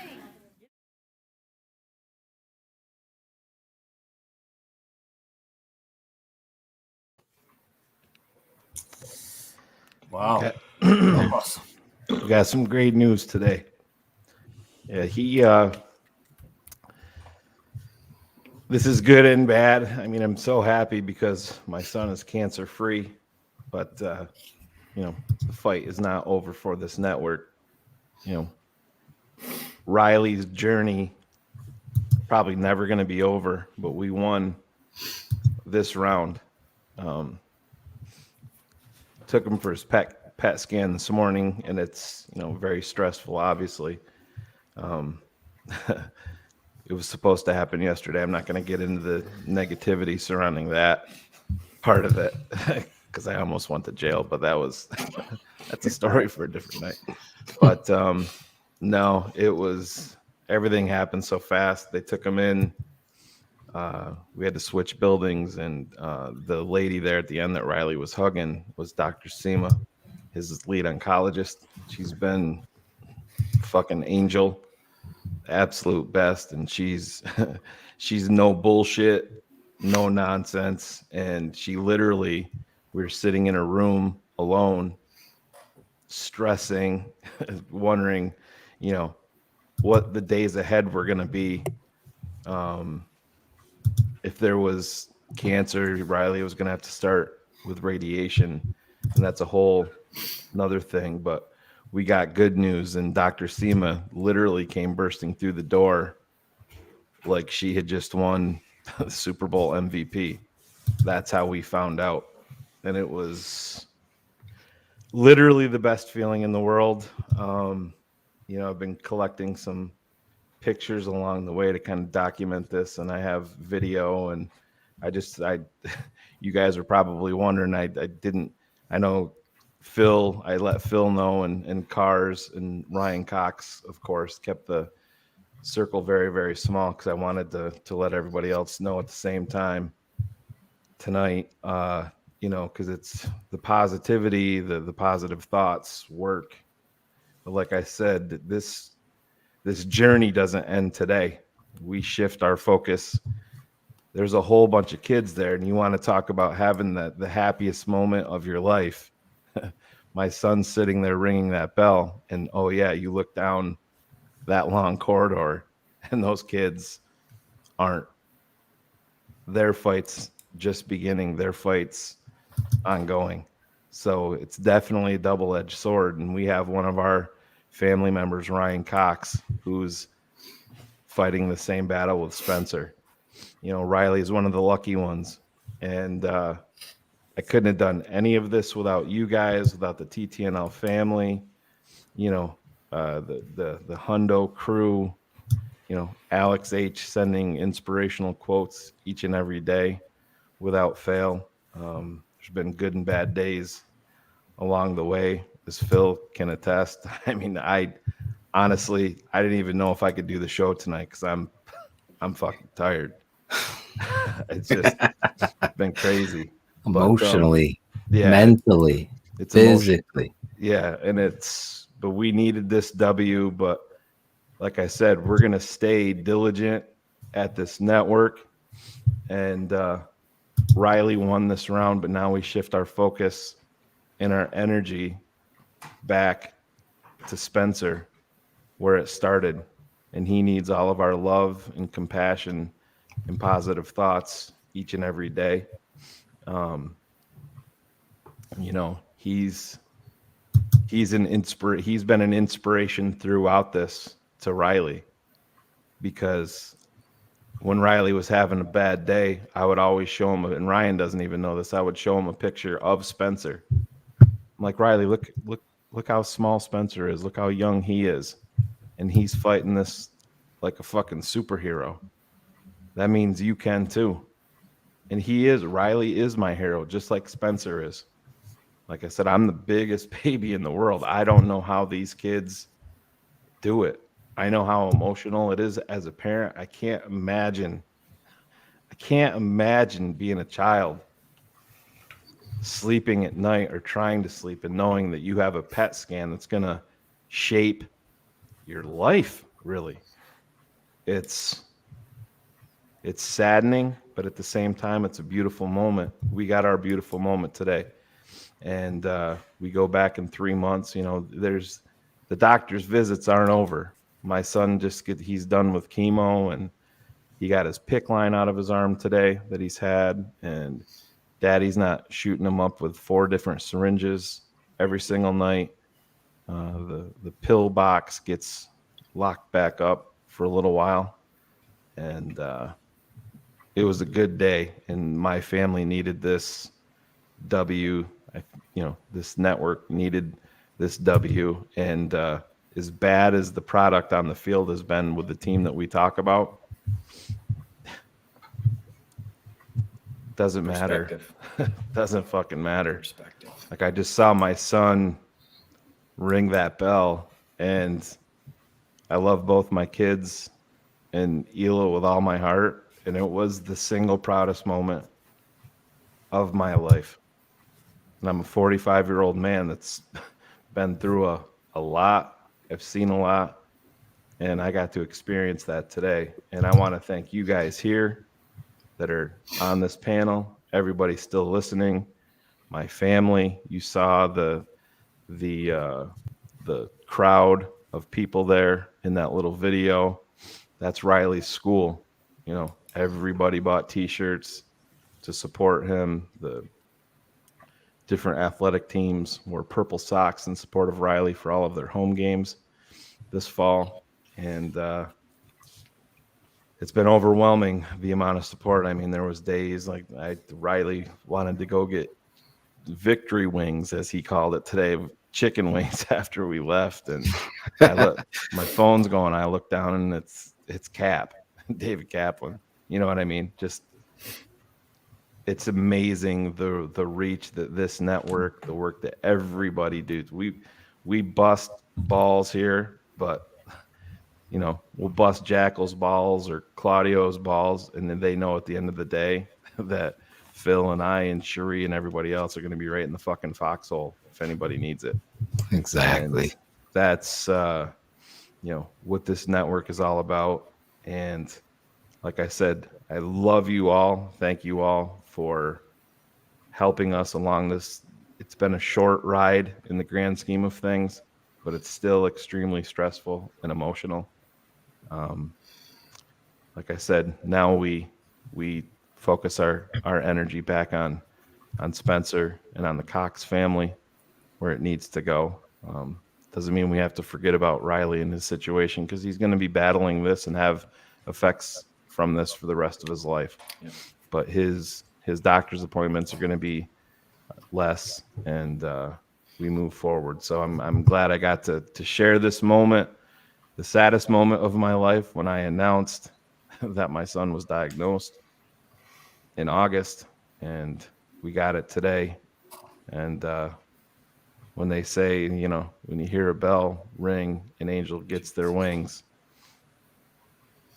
it's what I felt like today. And I'm glad that my angel got to walk over and hug me, because the day that I found out that he had cancer, as probably most people know, I didn't get that chance to hug him because he was in Europe, right, visiting. And today I got to share that moment with him, and just feeling his chest up against my chest and how tight he held me and how tight I held him. That's what this is all about, that bond. And I couldn't thank you guys enough, and I'm glad that I got to share just that little video that I made with my thumb before the show. I know we're probably going to get a copyright clip, but fuck it. It's worth it. So that is my shout out. And then again, I thank you all. Shayne, from all of us, just thank you for sharing. I'll say this to wrap up the show, and I won't be long. No rant. Football for me is life and religion, and to be able to come together in this forum with this show and bring all these people together, and for you to share your life and the trials and tribulations that come with it, and be strong and brave and face that. I don't think people realize what it's like to stand in front of a camera and share your truth, whether it be about the game of football, but more importantly about your own personal life.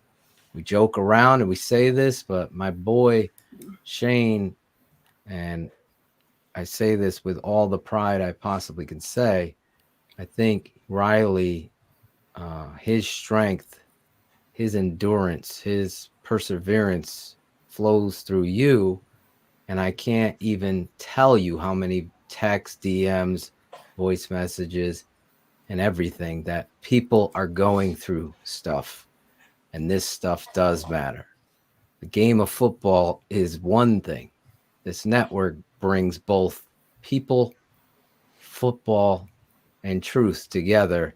And that's where we live and die. And today, to ring that bell, to see this, and for you to share it at the end of the show, for those of you that stuck around, that those of you that went to bed, you missed that emotional moment, that real moment in this network. That's what we do here. And I can't thank you enough for honestly sharing it and really helping, more so than you think, many people in this world out to hear that. And there's hope, as Gary Williams would say.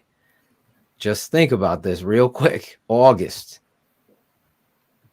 worst moment ever.